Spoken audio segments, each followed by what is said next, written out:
At 9:15 in the evening, while the candles on my son's birthday cake were still warm and untouched, my sister stood up in the middle of a packed downtown Chicago steakhouse and screamed that I had betrayed the family.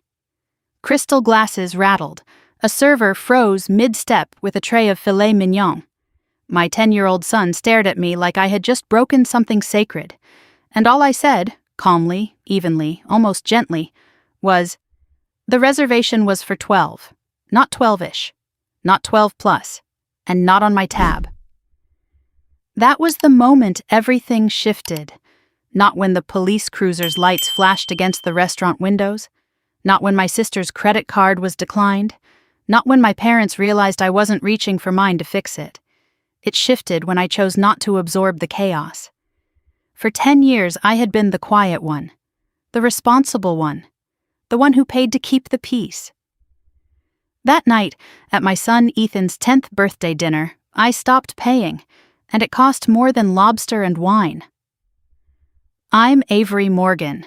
I'm 35 years old, and I run operations for a regional supply chain company in Chicago. My entire life revolves around precision, capacity planning, contingency mapping. You cannot load more cargo onto a truck than its weight limit allows. You cannot stretch a 12-seat reservation into 22 without consequence. Systems collapse when boundaries are ignored. My sister Madison never believed in limits. Ethan's 10th birthday mattered to me more than I let on.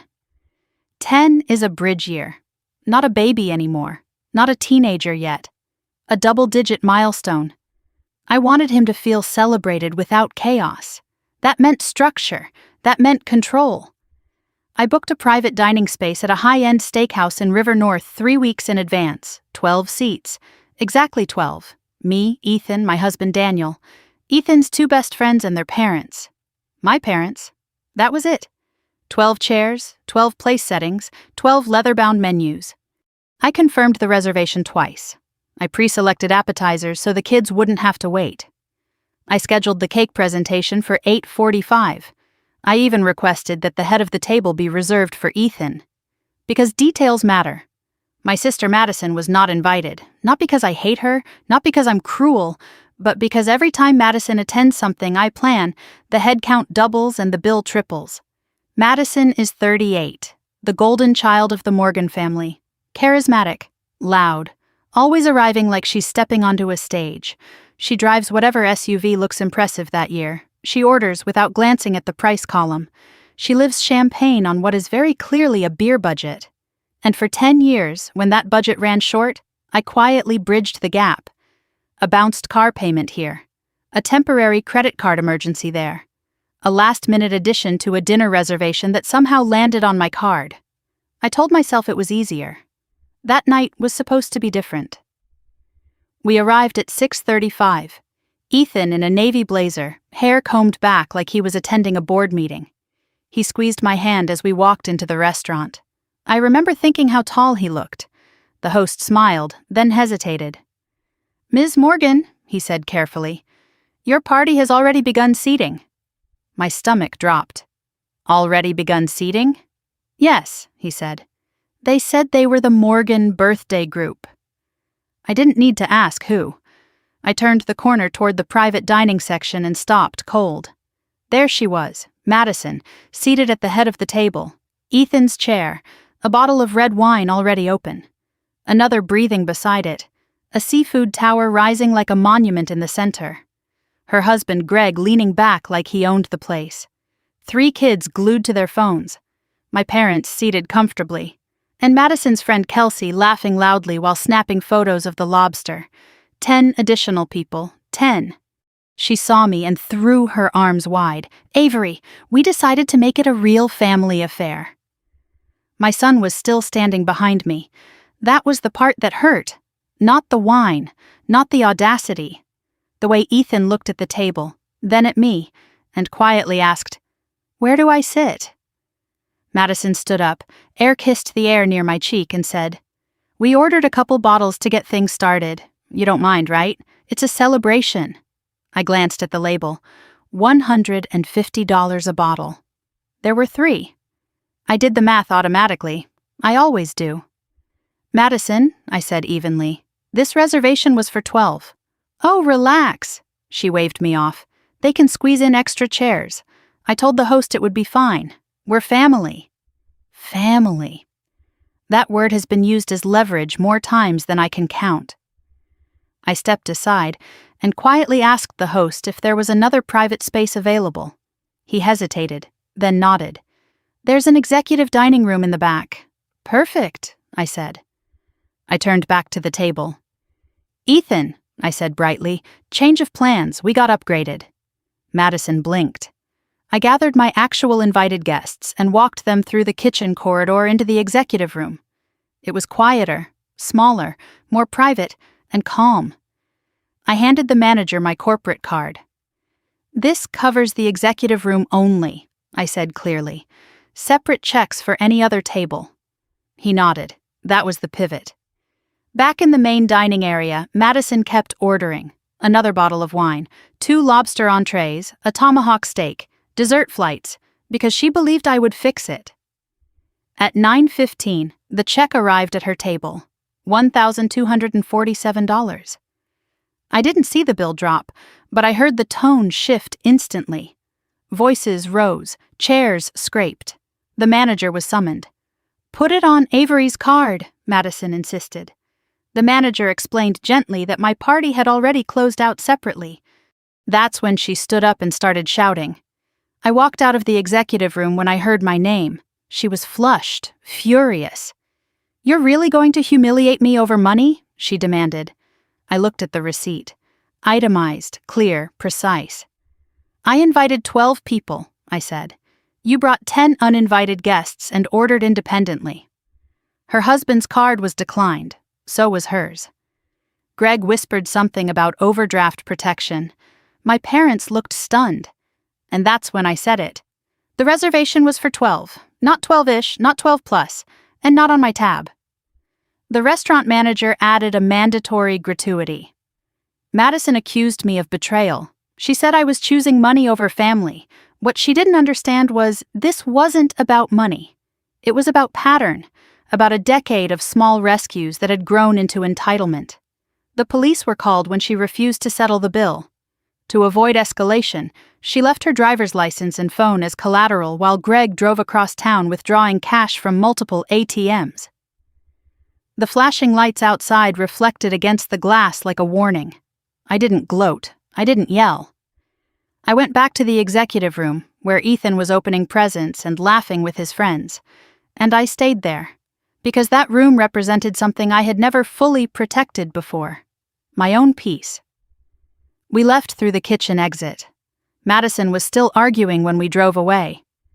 That night, after Ethan fell asleep, Daniel asked quietly, "Are you okay?" I sat at the kitchen table, staring at my phone as messages poured in from family members calling me cold, and for the first time in 10 years, I felt something unexpected. Relief. Because the truth was simple. You cannot keep adding weight to a system without collapse. You cannot keep paying for someone else's delusion without funding it. And you cannot stretch a 12-seat reservation into something it was never designed to hold. That night wasn't the end of my family. It was the audit. And audits reveal everything. The next morning, I woke up to 43 unread messages and a silence in my chest that felt almost peaceful. For 10 years, the morning after any family gathering usually came with damage control. Someone's feelings hurt. Someone's comment misunderstood. Someone needing money wired quietly before lunch. I had grown used to being the stabilizer, the quiet fixer who absorbed impact before it reached anyone else. This time, I didn't move. I lay there for a full minute staring at the ceiling while the winter light filtered through the blinds. Daniel was already up, making coffee downstairs. Ethan was still asleep, one arm thrown over the drone he'd insisted on keeping beside his pillow. I picked up my phone. Madison had texted at least 12 times. "You embarrassed me. You made me look poor. Mom is crying. Dad is furious. How could you do this on Ethan's birthday?" I read them once, then again. My heart rate didn't spike. That surprised me. For years, her messages had worked like a trigger. Guilt first, then urgency, then the reflex to fix. Not this time. I scrolled further. A message from my mother. Call me, please. Another from my father. We need to talk. And a group chat notification from extended family already buzzing. I set the phone down. Daniel walked in with 2 mugs of coffee and studied my face carefully. Battlefield? He asked. More like fallout, I said. He sat across from me at the kitchen table. You regret it? I considered the question honestly. No, I said. I regret not doing it sooner. That was the first truth I allowed myself to say out loud. At 10:30, my mother called again. I answered this time. Avery, she began, her voice tight. Last night was unnecessary. Was it? I asked calmly. You left your sister stranded. She ordered $1,200 of food without asking. She assumed... Yes, I interrupted gently. She assumed. There was a pause. That's what family does, my mother said softly. We assume we have each other's backs. I leaned back in my chair. Having someone's back doesn't mean financing their denial. Silence stretched on the other end. You humiliated her, my mother whispered. She humiliated herself, I replied. In public, loudly. My father took the phone. You could have covered it and dealt with it privately, he said, his tone firm but not angry. And that would have changed what? I asked. Another year? Another birthday? Another bill? He didn't answer. I continued.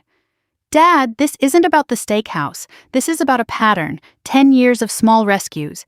10 years of over-ordering because she believed I would step in. He exhaled slowly. You've always been the responsible one, he said. Yes, I said quietly. And that doesn't mean I'm responsible for everyone. The line went quiet again. Your sister feels betrayed, my mother said after a moment. I felt used, I replied. That word landed heavier than I expected. Used. Because that was the underlying truth I had avoided naming. Madison had never seen my stability as something I built. She saw it as something available, like a shared account she could tap into without permission.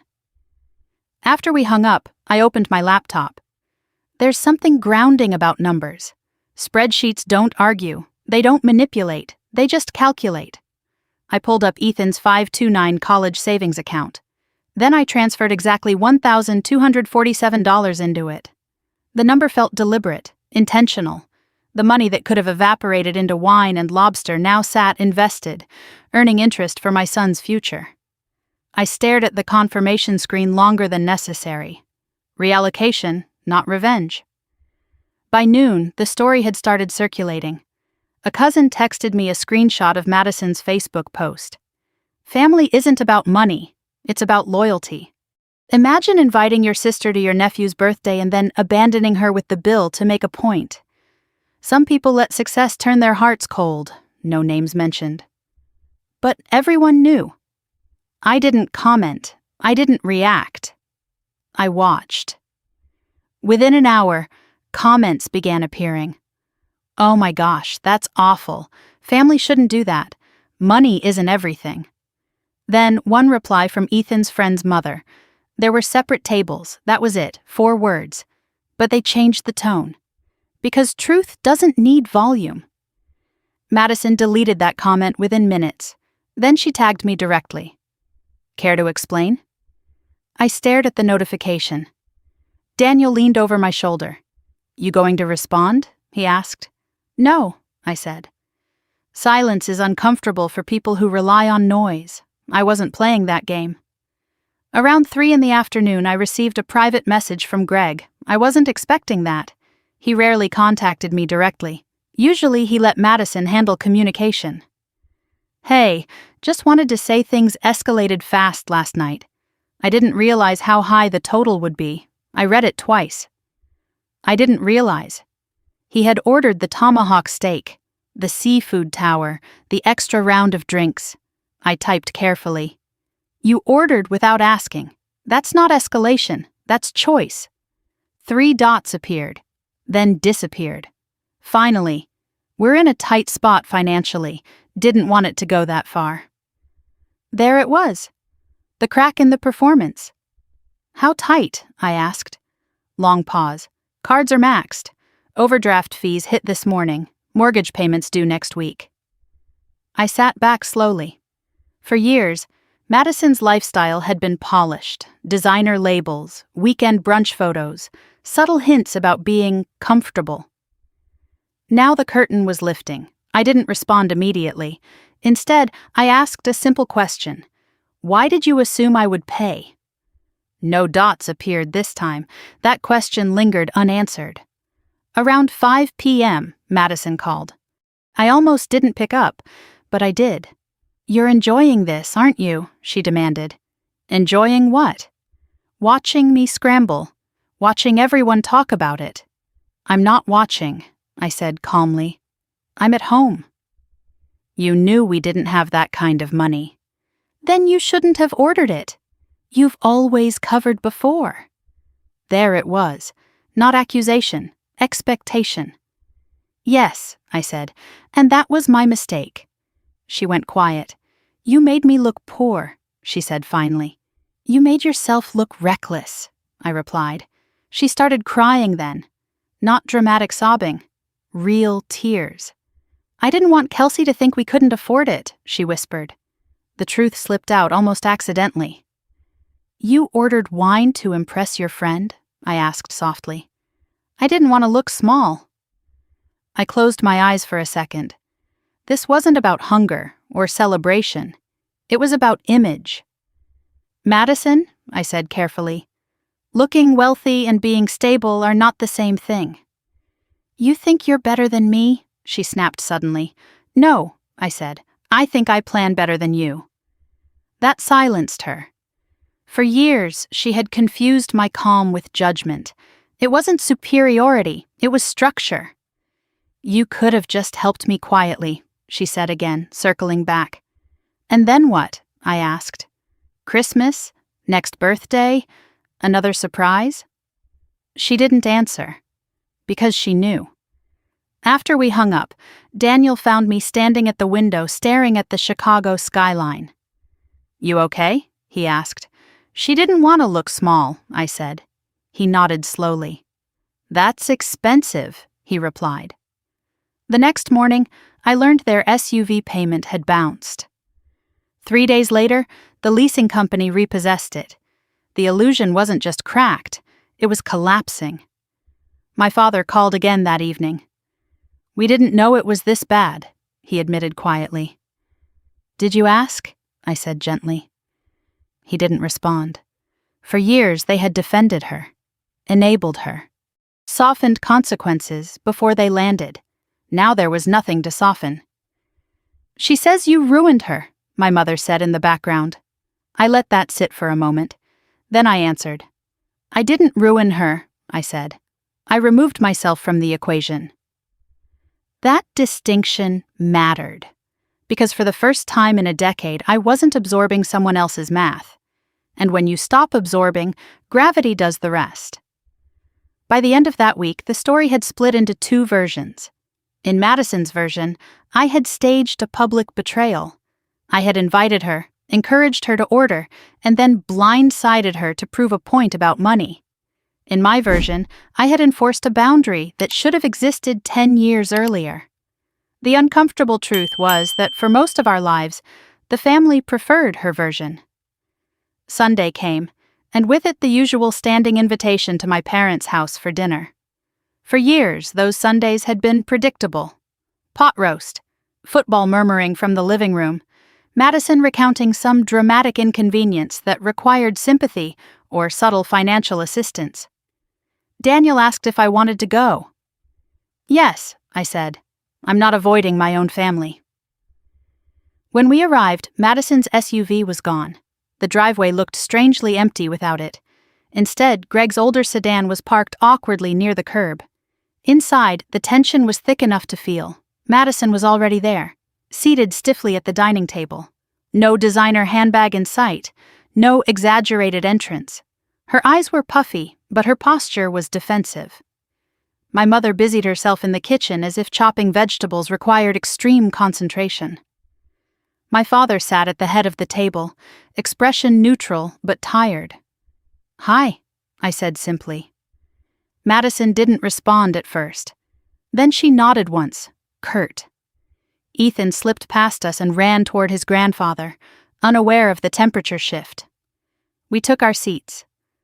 For the first 10 minutes, conversation hovered on safe ground. School, weather, work, anything but the steakhouse. Then Madison set her fork down. "You really couldn't have handled that differently?" she asked, staring at her plate instead of me. I didn't raise my voice. "I handled it clearly. You made it public." "You made it public when you stood up and screamed." Her jaw tightened. I panicked. "Because the bill existed?" I asked. "Because you embarrassed me." I leaned forward slightly. "Madison, you were embarrassed because the reality didn't match the image." She looked up sharply. "You think I fake my life?" "I think you perform it," I said evenly. The table went silent. My mother finally spoke. She just wanted to be part of Ethan's birthday. "She was welcome to ask," I replied. "She's your sister," my mother insisted. "And I'm her sister," I said, which means she could have picked up the phone instead of showing up with 10 extra people. Greg cleared his throat. "I thought you knew," he said quietly. "Knew what?" I asked. "That we were coming." "I didn't," I replied. He looked genuinely uncomfortable. "She told me it was all set." There it was again, assumption layered on assumption. "Why would I book 12 seats and expect 22? I asked calmly. No one answered. Madison pushed her chair back slightly. "You've always acted like you're better because you manage money," she said. "Like that makes you morally superior." "I don't think I'm superior," I said. "I think I'm disciplined." She laughed bitterly. "You make spreadsheets for fun." "Yes," I said simply. My father rubbed his temples. "Enough," he muttered. But this wasn't enough. Not yet. "For 10 years, I continued, I've covered small things, quietly. I never asked for recognition. I never threw it in your face. But every time I paid, the assumption grew." "I never asked you to," Madison snapped. "No," I agreed. "You just expected me to." That hit. Greg looked down. My mother exhaled shakily. "She's under pressure," she said. "The mortgage, the kids, and I'm not?" I asked gently. "I have a mortgage. I have a child. I just don't hide it behind wine labels." Madison stood up abruptly. "You think I'm irresponsible. I think you're overwhelmed and pretending you're not." Her eyes flashed. "Don't psychoanalyze me." "I'm not," I said. "I'm stating facts." Silence again. My father finally spoke, voice lower than usual. "How bad is it?" he asked Greg. Greg hesitated, then answered. "About 60,000 in credit cards." My mother gasped. Madison shot him a furious look. "Why would you say that?" "Because it's true," he said quietly. The room shifted. Numbers have weight when spoken out loud. 60,000, my father repeated. Madison crossed her arms. "It's temporary." "It's not temporary if minimum payments are all you're making," I said before I could stop myself. She glared at me. "You don't get to lecture."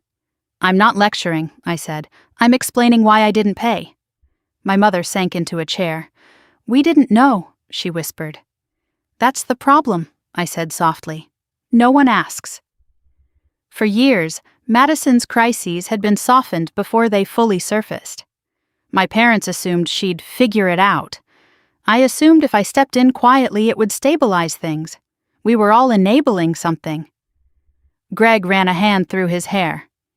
"The SUV got repossessed," he said quietly. The room froze. "When?" my father asked. "Tuesday." Madison looked like she might cry, but anger hardened her face instead. "You're all enjoying this," she said. "No," I replied immediately. "I'm relieved." She stared at me. "Relieved?" "Yes, because now it's honest." That word hung there. Honest. No more curated Instagram posts. No more staged brunches. No more pretending overdraft notices didn't exist. Honesty is uncomfortable, but it's stable. My father leaned back slowly. "We tried to help," he said to Madison. "You didn't help," she shot back. "You spoiled." He flinched slightly. "That's not fair," my mother whispered. "It is," I said gently. "Rescuing isn't the same as helping." Madison sank back into her chair. "You think this is some grand lesson?" she asked me. "No," I said. "It's a reset." "For you," she snapped. "For all of us." She stared at the table. Greg finally looked at me directly. "What would you have done?" he asked. "If it had been me." I considered carefully before answering. "I would have asked," I said. "For money?" "For clarity," I corrected. "Before ordering anything, before showing up." Madison shook her head. "You'd never understand the pressure." "Try me," I said quietly. She hesitated. Then something unexpected happened. Her shoulders dropped. "I didn't want to look like I was falling behind," she admitted. "Behind who?" I asked. "You," she said flatly. The admission landed heavier than the credit card debt. "I never competed with you," I said. "You didn't have to," she replied. Silence again. For the first time, I saw something different in her expression. Not entitlement. Fear. "My kids think we're rich," she said. "I didn't want them to know." Greg squeezed her hand. "They know now," he said gently. That was the first moment that didn't feel like a fight. It felt like reality settling. My father stood slowly. "We're not paying this off," he said firmly. Madison looked up, startled. "You're not?" "No," he said. "We can't." The golden child safety net had finally thinned. Madison's eyes moved to me. "You happy?" she asked. "No," I said honestly. "But I'm not fixing it." She looked away. Dinner continued awkwardly, but calmer. No one raised their voice again. When we left, Madison didn't hug me, but she didn't accuse me either. That was new. In the car, Daniel glanced over at me. "You good?" "I think so," I said. "How does it feel?" "Like gravity," I replied. "Because when you stop holding something up, it doesn't explode. It simply falls to where it was always headed. And sometimes, that's the only way to rebuild." That night, I checked Ethan's college fund again. The numbers hadn't changed much in a week, but the direction had. Upward, slowly, steadily, without performance, without drama, just growth. And for the first time in a long time, that felt like enough. Monday morning felt sharper than usual, not because of the emails stacked in my inbox or the weekly operations review waiting on my calendar. It felt sharp because for the first time in years, I wasn't carrying a hidden side account in my head labeled Madison Emergency. I walked into the office at 8 sharp, coffee in hand, heels clicking against polished concrete. Sterling Supply Group runs on timing. Trucks don't care about family drama. Freight doesn't adjust itself for emotional turbulence. And that steadiness grounded me. My assistant, Carla, looked up as I passed her desk. "You look lighter," she said carefully. "Do I?" I asked. "Like you stopped holding something." I almost laughed. Something like that. In the conference room, the leadership team gathered around the long glass table. Screens lit up with shipment routes, capacity charts, vendor delays, control, structure, accountability. If a supplier overpromises and underdelivers, we don't quietly absorb the loss. We renegotiate, or we cut ties. I realized halfway through the meeting how absurd it was that I had applied stricter standards to warehouse contracts than to my own family. At 10:30, my phone buzzed with a notification. Credit monitoring alert. I frowned and opened it. New inquiry on Madison Morgan's account. I hadn't subscribed to her credit monitoring. Then I remembered. 2 years ago, when she refinanced the SUV, she had used me as a co-signer for a temporary bridge loan. She swore it would be short-term, 90 days. I had insisted on removing my name afterward. Had I? My stomach tightened. I stepped out of the conference room and called the bank. After 15 minutes navigating automated prompts, I reached a representative. Yes, the woman confirmed. You are listed as a secondary contact on an auto lease account. Secondary contact. Not cosigner, but close enough. And what does that mean? I asked evenly. It means in the event of default, we notify you. I closed my eyes briefly. Has there been a default? There was a missed payment. The vehicle has been repossessed. The account is in collections. I felt heat rise in my chest. And my liability? You are not financially responsible for the balance, she said. However, your name is attached as a reference. A reference. The word tasted sour. Remove me, I said.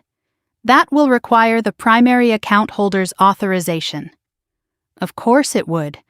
When I hung up, my pulse was steady, but my mind was racing. 10 years of small rescues. 10 years of blurred lines. Had I ever fully separated? I texted Madison. We need to talk about the lease.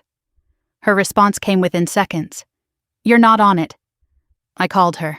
She answered on the second ring. I'm not responsible for your SUV, I said immediately.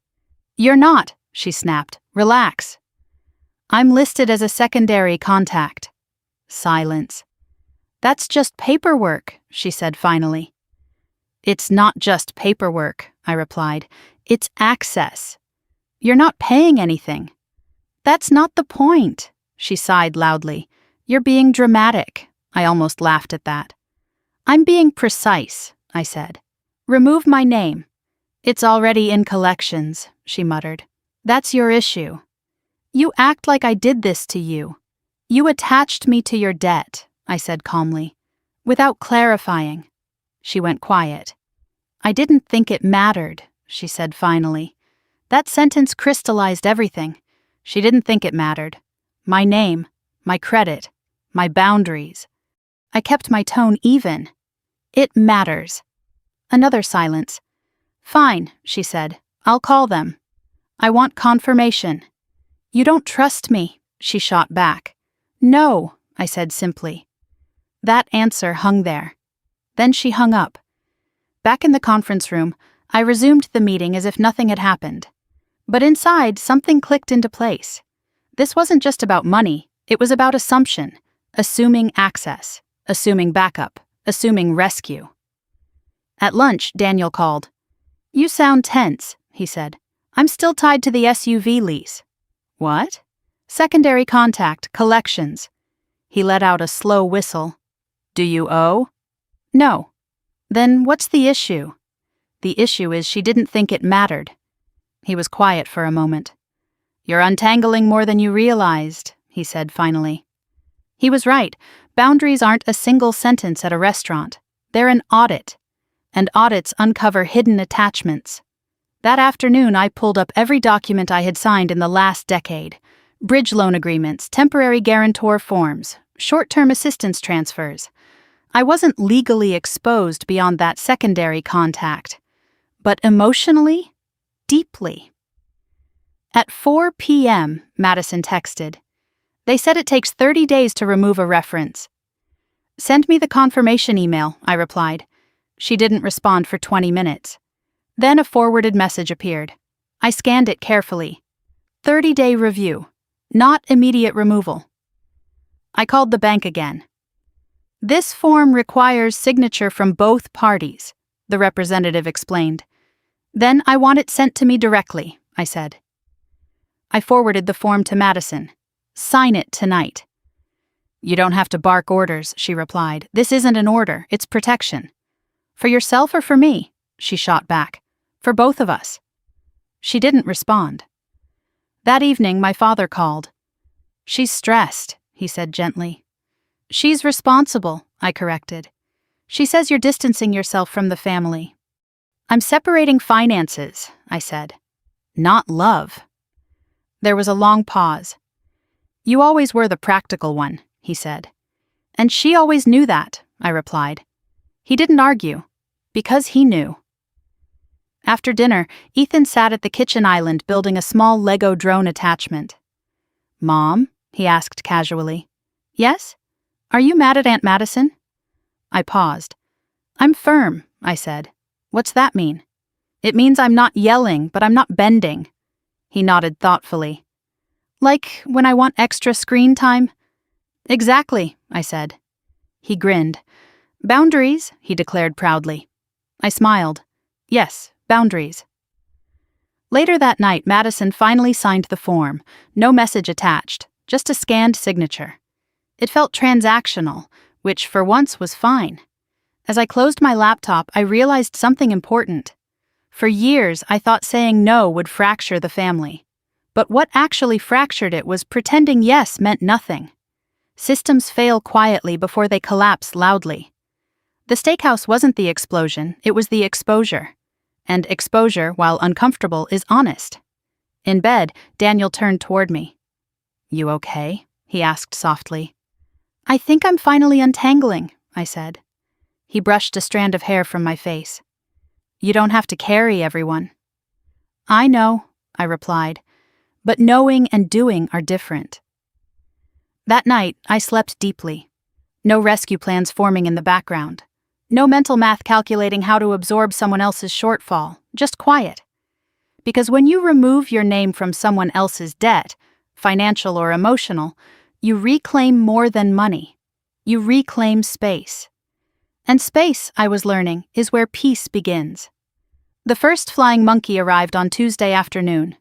Her name was Aunt Lorraine, and she had perfected the art of emotional diplomacy long before I was old enough to recognize it. She called at 3:14 p.m., right as I was reviewing freight projections for the next quarter. Avery, sweetheart, she began in a tone soaked with concern. What on earth happened at that restaurant? I muted my laptop microphone and leaned back in my chair. Which version did you hear? I asked calmly. The one where you left your sister with a bill she couldn't pay, Lorraine replied. In front of police. She ordered food she couldn't afford, I said. That's the version that matters. Lorraine sighed dramatically. She said you invited her. I didn't. She said you knew she was coming. I didn't. She said you encouraged her to order. I almost laughed. I was in a separate dining room.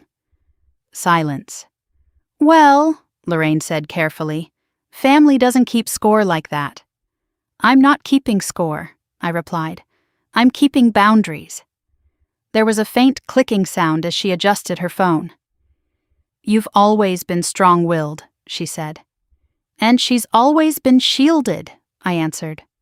Lorraine didn't like that. She's struggling. I know. Then why not help her quietly? Because quietly became permanently, I thought. Instead, I said, because helping without change isn't help.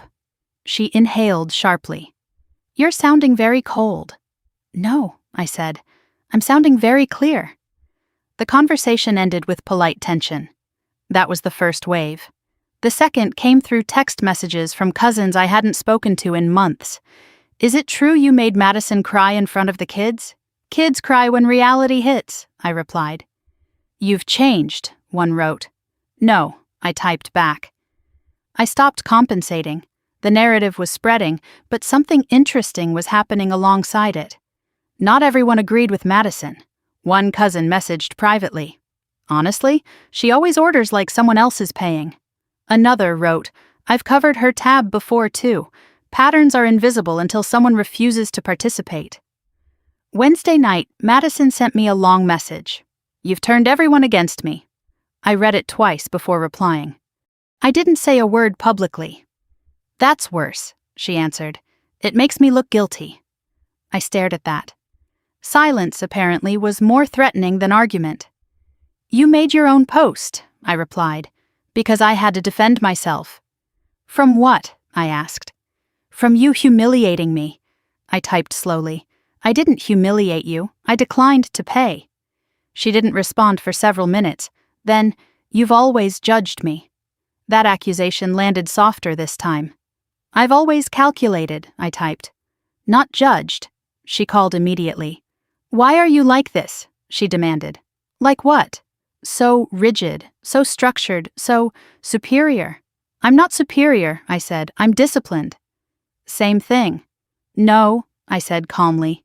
Discipline is internal, superiority is comparative. She scoffed. Listen to you, corporate robot. Listen to you, I replied evenly, still avoiding the numbers. Silence. You think I don't know we're in trouble? She asked quietly. I think you didn't act like it. You think I wanted this? I think you avoided it. Her breathing shifted. You don't know what it's like, she whispered. What? I asked gently. To feel like you're constantly behind. Behind who? Behind you. The same confession from Sunday resurfaced. I'm not competing, I said softly. You don't have to, she replied. You always win. That stung more than I expected. I'm not winning, I said. I'm planning. She laughed bitterly. You plan like you expect disaster. I plan like I expect reality. She went quiet. I can't sleep, she admitted suddenly. I hadn't expected that. Because of the debt? Because of everything, she said. The SUV, the credit cards, the way people are looking at me. I didn't soften my tone. They're looking because the performance stopped. That's cruel. It's honest. She exhaled slowly. I didn't mean to drag you into the lease, she said. That's not the point, I replied. You didn't think it mattered. She didn't argue. Did you really put that money into Ethan's college fund? She asked suddenly. Yes. How much? $1,247. She laughed weakly. You memorized it. Yes. Of course you did. Numbers anchor me. They always have. I'm not your enemy, I said quietly. You feel like one. Because I stopped absorbing impact. She didn't respond. I'm not fixing this, I continued, but I'm not rooting against you either. There was a long pause. Everyone keeps telling me to ask you for help, she said. And? I don't want to. That surprised me. Why? Because then you'd be right. The honesty startled both of us. I don't need to be right, I said. I need you to be stable. She swallowed audibly. Greg's picking up overtime, she said. We canceled the kids' summer camp. Those were real consequences. Have you called a debt counselor? I asked. No. Why not? Because that makes it official. It already is, I said gently. Silence again. I hate that you're calm, she muttered. Why? Because it makes me feel chaotic. That was the most truthful thing she had said all week. Calm isn't superiority, I said. It's preparation. She didn't reply. Thursday morning, my mother texted. She hasn't eaten much. Guilt tried to creep in, but I shut it down.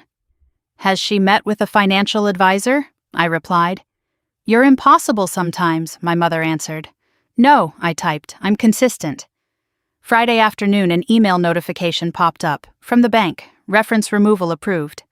30 days had shrunk to 5. I forwarded the confirmation to Madison. No comment attached.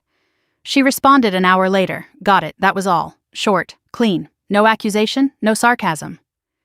Saturday came quietly. No dramatic phone calls. No social media posts. The storm had moved from public spectacle to private reckoning. That evening, Daniel and I sat on the couch after Ethan went to bed. You're holding steady, he observed. I have to, I said. For her? For me, he nodded. You don't sound angry anymore. I'm not, I admitted. What are you? Tired of pretending. He leaned his head back against the cushion. You know what's interesting? He said. What? You didn't destroy anything. I considered that. Madison's SUV was gone. Her credit cards were maxed. Her social media had gone quiet. But I hadn't caused any of that. I had simply stepped aside. I didn't push the domino, I said slowly. I just stopped holding it upright. That night, Madison texted again. We met with a debt advisor today. I stared at the message for a long moment. And? It's worse than I thought. There was no defiance in that sentence, just fatigue. Next step? I typed. Budget restructure, snowball plan, no more dining out. I almost smiled. That sounded familiar. You can do that, I wrote. It's going to take years, she replied. Stability does, I said. 3 dots appeared. Then, I hate that you're right. I didn't respond, because being right was never the goal. Being finished with quiet rescue was. When I turned off the lights and climbed into bed, the house felt balanced. Not because everything was fixed, but because for the first time I wasn't holding anyone else's financial gravity in my hands. And when you let go of weight that was never yours to carry, your spine straightens. Not in arrogance, in relief. Thanksgiving arrived earlier than I expected. Not on the calendar, but emotionally. For years my parents had hosted. Madison arrived fashionably late with an expensive bottle of wine she never paid for. I brought the side dishes and quietly handled whatever gap appeared between expectation and reality. This year, I offered to host. Not as a power move, not as revenge, but because I wanted the environment controlled, predictable, structured. My mother hesitated when I suggested it. "Are you sure that's a good idea?" she asked. "Yes," I said simply. "What about your sister?" "She's invited," I replied, "under the same rules as everyone else." There it was again, rules. That word used to irritate Madison. It used to sound accusatory, now it sounded necessary. 2 days before Thanksgiving, Madison called. "We're coming," she said. "I assumed you were," I replied. Her tone was cautious. "What's the plan?" "Dinner at 2. Bring a side if you'd like." "Just a side?" "Yes. No elaborate catering orders, no seafood towers, no expensive wine performance." Silence. "Okay," she said. No sarcasm, no edge, just okay. That alone told me things were shifting. Thanksgiving morning I woke before sunrise. Chicago was cold and gray outside the windows. The house quiet. I moved through the kitchen methodically, turkey prepped, potatoes simmering, cranberry sauce chilling. Daniel handled the folding tables in the dining room. Ethan helped arrange place cards, carefully writing names in block letters. "How many seats?" he asked. 12, I said without hesitation. He smiled faintly. "Exactly?" "Exactly." He nodded. At 1:45, the first car pulled into the driveway. My father carried a pie. My mother brought flowers. They looked slightly nervous. "Smells wonderful," my mother said as she stepped inside. "Thank you," I replied. No tension yet. At 2:10, an older gray sedan parked at the curb, not an SUV. Madison stepped out wearing jeans and a simple sweater. No designer coat, no dramatic entrance. Greg followed, carrying a glass dish of green beans. The kids trailed behind them, quieter than usual. For a moment, we just looked at each other. "Hi," she said. "Hi." No air kisses, no performance. She stepped inside. "This is nice," she said softly, glancing around. "Thank you." She placed the green beans on the counter. "I made them," she added quickly. "No catering." "I didn't expect any," I said. She almost smiled. Dinner started smoothly. Conversation stayed light at first. School updates, weather complaints. Greg mentioned overtime hours at work. My father asked about Ethan's soccer season. Madison didn't dominate the table. She listened. That alone felt foreign. Halfway through dinner, my mother reached for the wine bottle. "It's just a house red," I said casually. "Nothing fancy." Madison's eyes flickered briefly toward it. Then she nodded. "That's fine." Fine. The word carried weight. At dessert, my father cleared his throat. "I want to say something," he began. Everyone paused. "We haven't handled things well," he said carefully. "We've tried to protect, and sometimes protecting means preventing people from learning." He glanced at Madison. She didn't interrupt. "We thought helping was love," he continued, "but sometimes helping was avoidance." My mother wiped at her eyes quietly. Madison looked down at her plate. I didn't speak. This wasn't my apology to deliver. Greg squeezed Madison's hand gently. "We're working on it," he said. "Debt plan, budget, no new credit." My father nodded slowly. "That's good." Madison finally looked at me. "I signed up for financial counseling. she said. I know, I replied. How? You told me. She nodded once. I didn't want to, she admitted. It felt humiliating. And now? It feels structured. That word again. Structured. I met her gaze. Structure isn't punishment, I said. It's protection. She held my eyes for a second longer than usual, then looked away. Later, as dishes were being cleared, Madison approached me in the kitchen, alone. You didn't gloat, she said quietly. I had nothing to gloat about. You could have. No, I said. That wouldn't help. She leaned against the counter. I hated you that night, she admitted. I figured. I thought you wanted me to fail. I shook my head. I wanted you to stop pretending, she swallowed. Same difference. It's not, I said gently. There was a long pause. You really moved that money to Ethan's college fund? She asked again. Yes. Greg said that was smart. It was deliberate. She nodded slowly. I would have spent it, she said. I know. There was no accusation in that, just acknowledgement. I'm tired, she whispered suddenly. Of what? Performing. That word again. Performance. I didn't soften my voice. Then stop. She laughed weakly. You make it sound easy. It's not easy, I said. It's simple. She looked confused. Simple and easy aren't the same. She considered that. You think I can fix this? She asked. Yes. Why? Because now it's visible. She stared at the counter. You don't sound angry anymore, she said. I'm not. What are you? Clear. She nodded slowly.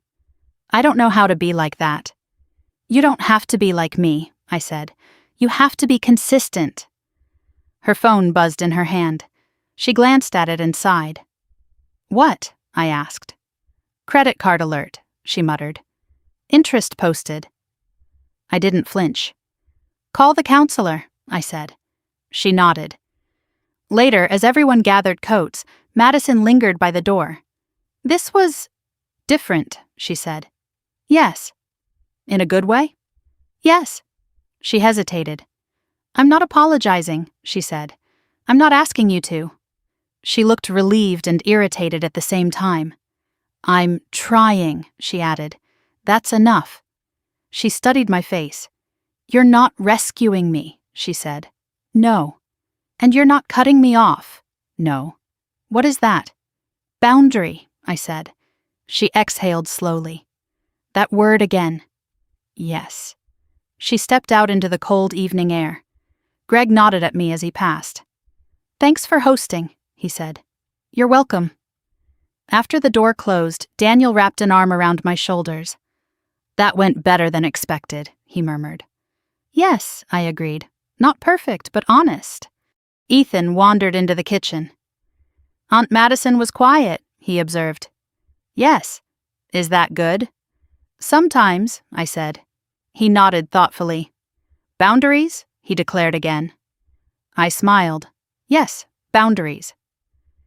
Later that night, after the house was quiet and the leftovers packed away, I sat alone at the kitchen table. No raised voices, no emergency transfers, no flashing police lights, just stillness. The steakhouse had been loud, public, explosive. This was quiet, private, stabilizing. I realized something then. Revenge is loud, correction is quiet. And what happened at that steakhouse wasn't revenge. It was correction, the first visible one. Thanksgiving ended without drama, without a scene, without a bill landing like a bomb. And for the first time in years, family dinner didn't feel like a negotiation. It felt like gravity had finally settled where it belonged. The real test didn't come at Thanksgiving. It came 3 weeks later, in a parking lot outside a discount furniture warehouse on the edge of the city.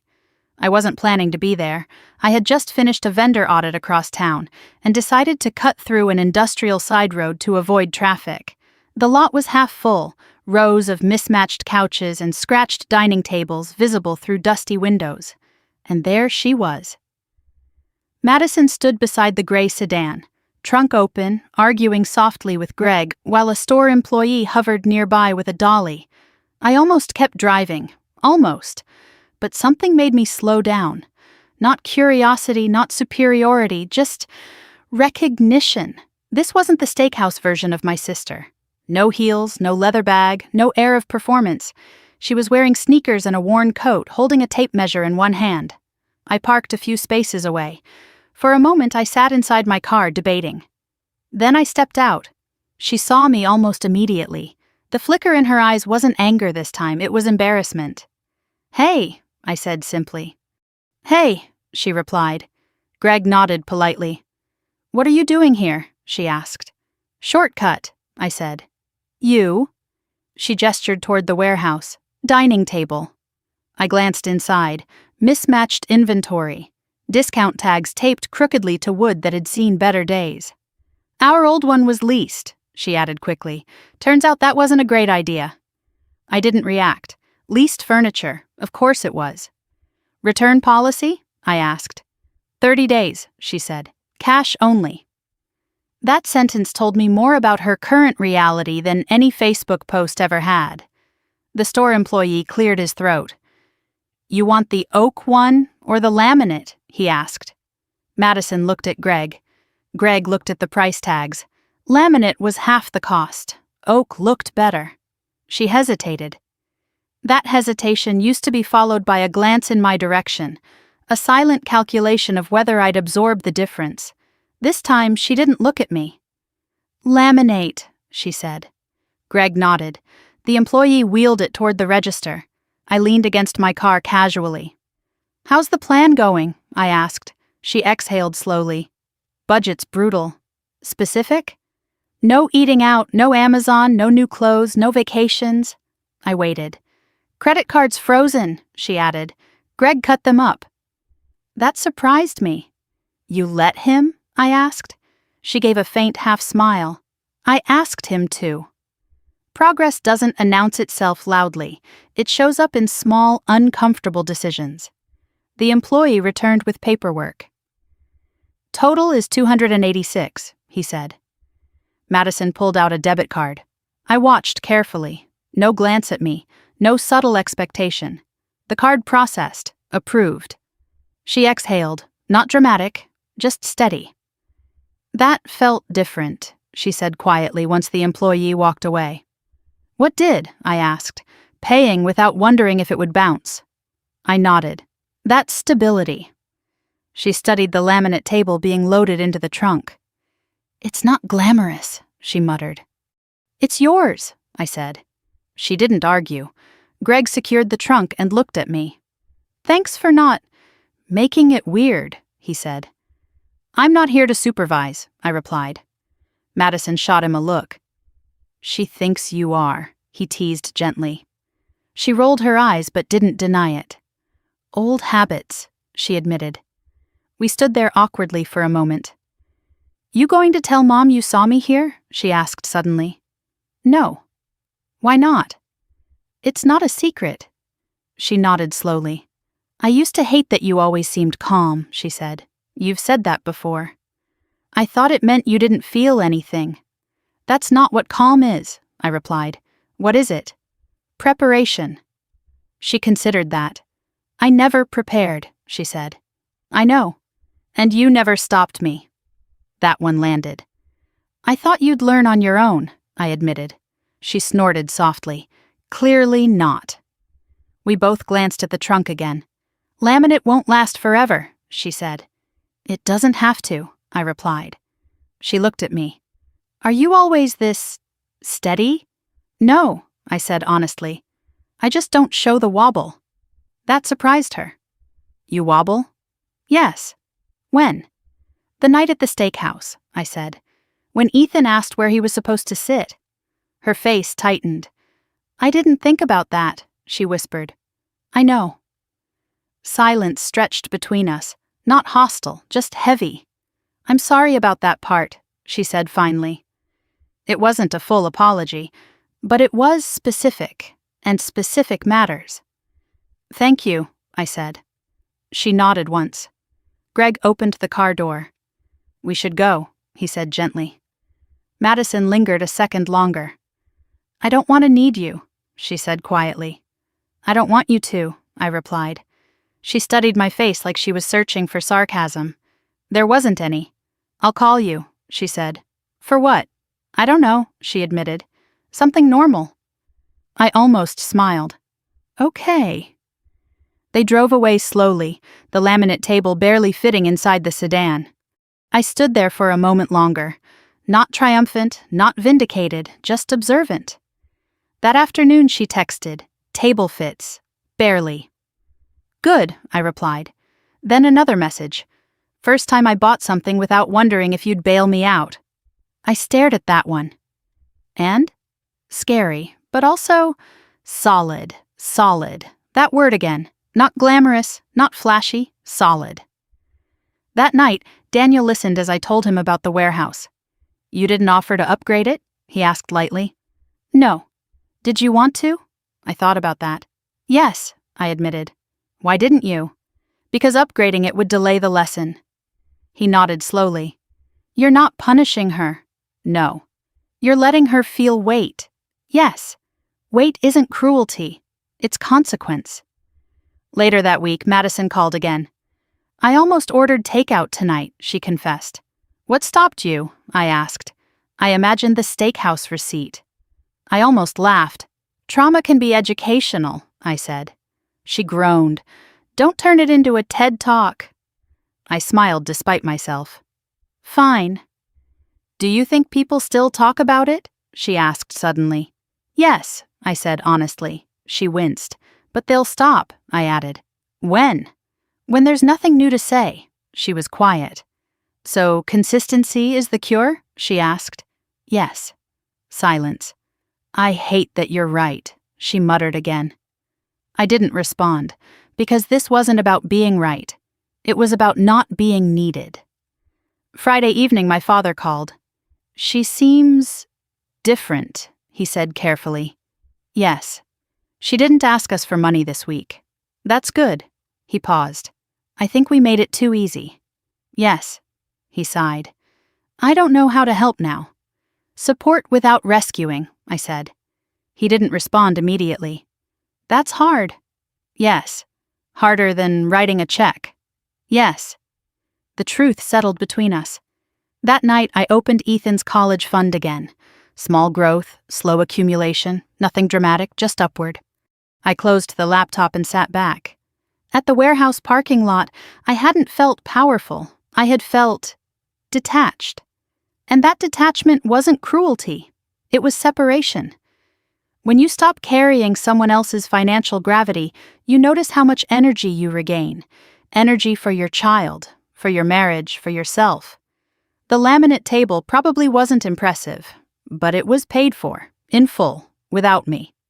And that mattered more than oak ever would. The rumor didn't die quietly. It resurfaced in the most inconvenient place possible, Ethan's school fundraiser gala in early spring. The event was held in the gymnasium, decorated with white string lights and silent auction tables arranged in neat rows. Parents in semi-formal attire mingled with paper wine cups and bidding sheets clipped to clipboards. I almost didn't attend. But Ethan had worked on a robotics project that was being displayed near the stage, and I wasn't going to miss that. Daniel walked beside me as we entered. You good? He asked quietly. Always, I said. That wasn't entirely true. The moment we stepped inside, I felt eyes flick toward us. Recognition, whispers. Not malicious exactly, just curious. The steakhouse story had traveled further than I anticipated. I kept my posture steady. Control is contagious. As we approached Ethan's display table, I saw Madison standing at the check-in desk. Volunteering.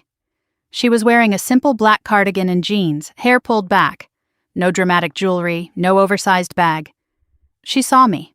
There was a flicker, an old instinct to perform, but it faded quickly. Hi, she said. Hi. You look official, she added, glancing at my blazer. It's a fundraiser. She gave a small nod. Right. A woman standing beside her turned and smiled at me. You're Avery, right? She asked. Yes. I heard about that birthday dinner, she said lightly. Separate checks, right? The word landed softly but clearly. Separate checks. Madison's shoulders tensed. The room seemed to tilt for a second. I didn't flinch. Yes, I said calmly.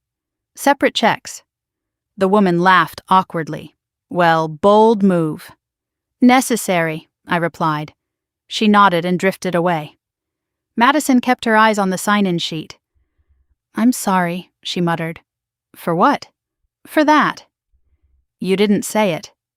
She exhaled slowly. I know. A father from Ethan's soccer team approached. Hey, Avery, he said. Your son's project is impressive. Thank you. He hesitated. Look, I don't know what happened with your sister, but I respect what you did. Madison heard that. Her hand paused mid-signature. Respect? She echoed quietly once he walked away. Yes, she swallowed.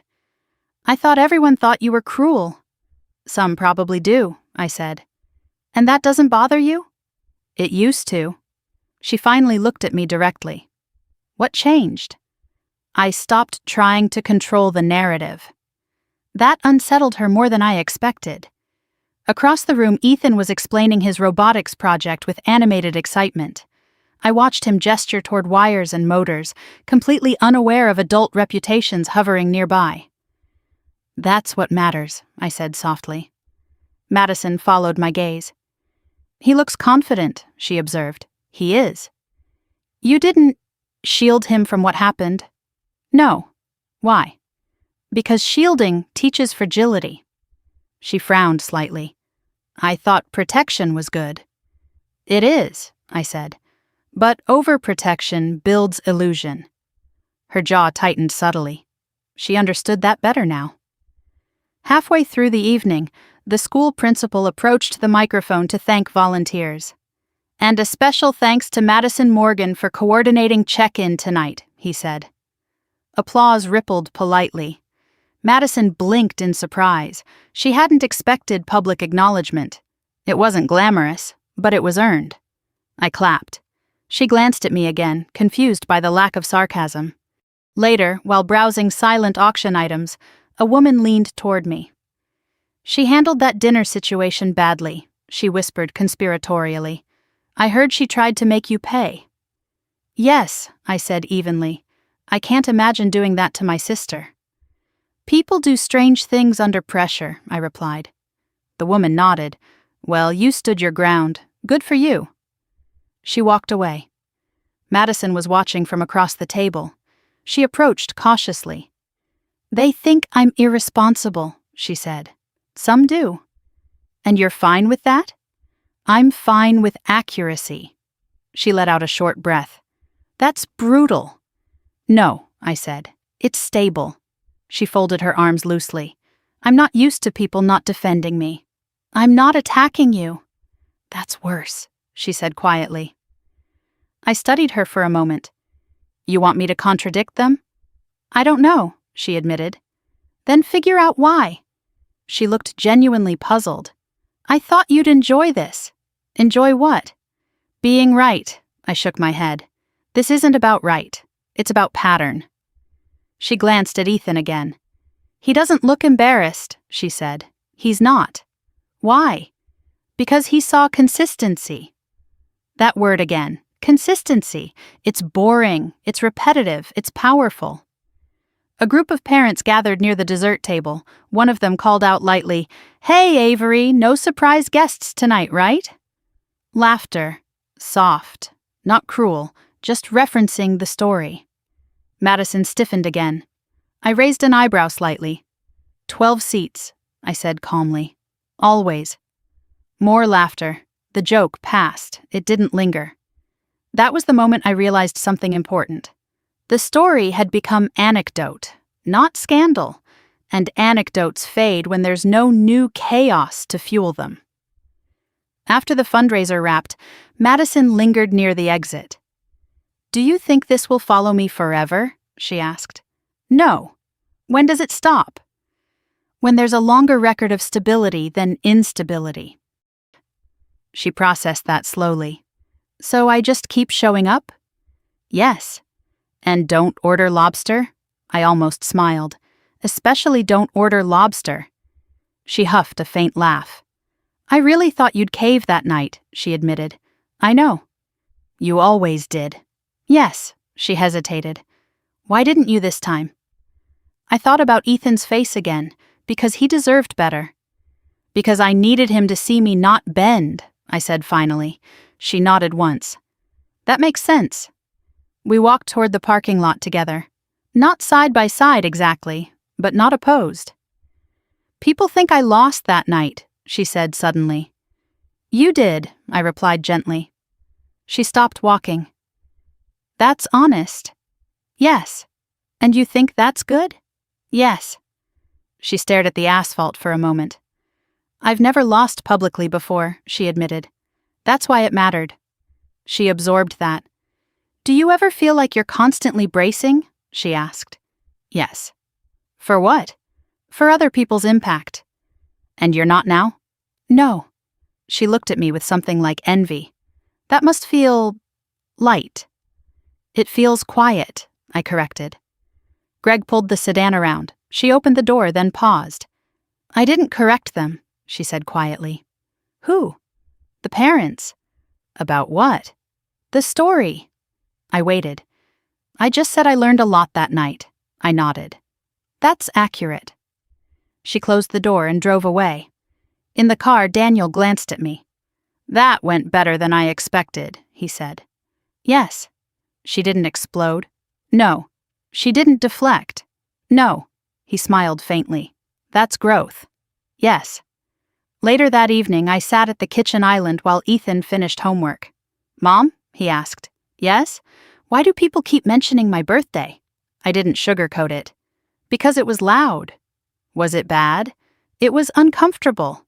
Are you mad about it? No. Is Aunt Madison? She was. And now? She's learning. He nodded thoughtfully. Like when I forget homework and have to fix it myself? Exactly, he smiled. Boundaries, he said again. Yes. That word no longer felt defensive. It felt foundational. Before bed, I checked my email. A short message from Madison. Thanks for not adding fuel tonight. I stared at it, then replied. Thanks for not lighting it. She responded almost instantly. I'm trying. I believed her. Because growth doesn't arrive with fanfare. It shows up in restraint, in quiet check-in desks instead of loud restaurant tables, in laminate dining tables instead of leased oak, in volunteering instead of performing. The rumor wasn't dead, but it wasn't alive either. It was fading, because without repetition, stories lose oxygen, and without oxygen, drama suffocates. That night, I slept easily, not because everything was perfect, but because nothing was spiraling. And for the first time in a long time, stability felt contagious. 6 months after the steakhouse, Madison showed up at my front door holding a banker's box. Not a casserole, not a gift bag, a cardboard box filled with paperwork. It was a Tuesday evening. I had just finished cleaning up after dinner when the doorbell rang. Ethan was upstairs finishing a math worksheet. Daniel was in the living room, half watching a news segment about rising interest rates. I opened the door. She looked different again, not defeated, focused. Can I come in? She asked. I stepped aside. She carried the box to the kitchen island and set it down like it weighed more than paper. What's that? I asked. My life, she said flatly. I didn't laugh. She opened the lid. Credit card statements, bank printouts, budget worksheets, a yellow legal pad filled with handwritten calculations. You said consistency cures reputation, she began, but numbers cure denial. I leaned against the counter. Okay, I need you to look at this, she said. That sounds like supervision. It's accountability, she corrected. I studied her face. No sarcasm, no manipulation, just determination. Daniel stepped into the kitchen quietly and gave me a questioning look. I nodded once. He stayed, leaning against the doorway. Madison spread out the statements in organized stacks. 6 credit cards, she said. All frozen. 2 are now under hardship programs. 1 we settled. You settled? I asked. Yes. For how much? 40%. I blinked. Greg negotiated, she added. Turns out collection agencies don't like drawn-out court costs. That surprised me. You hired an attorney? No, she said. We Googled. I almost smiled. Snowball plan? I asked. Yes. Emergency fund? 500 so far. That wasn't much, but it was something. She flipped open the legal pad. Monthly income after overtime, she said. Subtract mortgage, utilities, food, gas, debt payments, there's no margin. Then cut deeper, I said. She bristled slightly. We already cut everything. Then increase income. She stared at me. Like what? What skills do you have? I used to do event marketing. Use it. She hesitated. Freelance? Yes. She looked overwhelmed. I'm already tired. I know. Silence. I didn't come here for criticism, she said quietly. I'm not criticizing, I replied. I'm diagnosing. She exhaled slowly. You really do treat everything like logistics. Yes. And that works for you. Yes. She rubbed her forehead. I don't know how to think like that. You don't have to think like me, I said. You just have to stop thinking like you did. That stung. I saw it. But she didn't shut down. Instead, she nodded once. Okay. Daniel stepped forward slightly. You want coffee? He asked her. She blinked, surprised. Sure. He poured 3 cups. She took hers carefully. I've never sat at this counter without something blowing up, she said quietly. That's new, I replied. She flipped to another page. I tracked every dollar for 3 months, she said. Every coffee, every subscription, every fee. And? It was humiliating. Yes, I said, but it was clear. Clarity again. She pointed to a highlighted section. Dining out was insane. I didn't comment. Wine alone, she added, shaking her head. Silence settled. Then she looked up at me. I don't want to live like that anymore. That was different from I don't want to look like that. It was internal, not external. What do you want? I asked. Stability, she said immediately. The word came without hesitation. Then act like someone who values it, I replied. She stared at the stack of papers. I used to measure my life by appearance, she said slowly. Now I measure it by balances. That's progress, she swallowed. I used to resent you, she said. I know. I thought you were judging me. I wasn't. I know that now. We sat in silence for a moment. Then she asked something unexpected. Did you ever feel tempted to bail me out? Yes, I said honestly. When? That night at the restaurant, when the police showed up. She winced. God. I almost reached for my card, I admitted. Why didn't you? Because Ethan was watching. She closed her eyes briefly. I hate that that's what made it stick. It wasn't just him, I said. It was me. She studied me carefully. You look calmer, she observed. I am. Because I'm not draining you? Yes, she nodded. That's fair. Greg texted her. She glanced at the screen. Kids are doing homework, she said. We told them the truth. About what? The debt. I raised an eyebrow. How'd that go? Awkward, she said, but they didn't panic. Kids handle reality better than adults, I replied. She gave a faint smile. Apparently. She closed the banker's box halfway. Mom asked if you're still mad, she said. I'm not mad. What are you? Resolved. She considered that. Is that permanent? Yes. She nodded slowly. That's scary. Only if you plan to cross it again. She didn't argue. Instead, she asked something I didn't expect. Do you think we'll ever be close? The question felt fragile. Close doesn't mean merged, I said carefully. What does it mean? Honest. She absorbed that.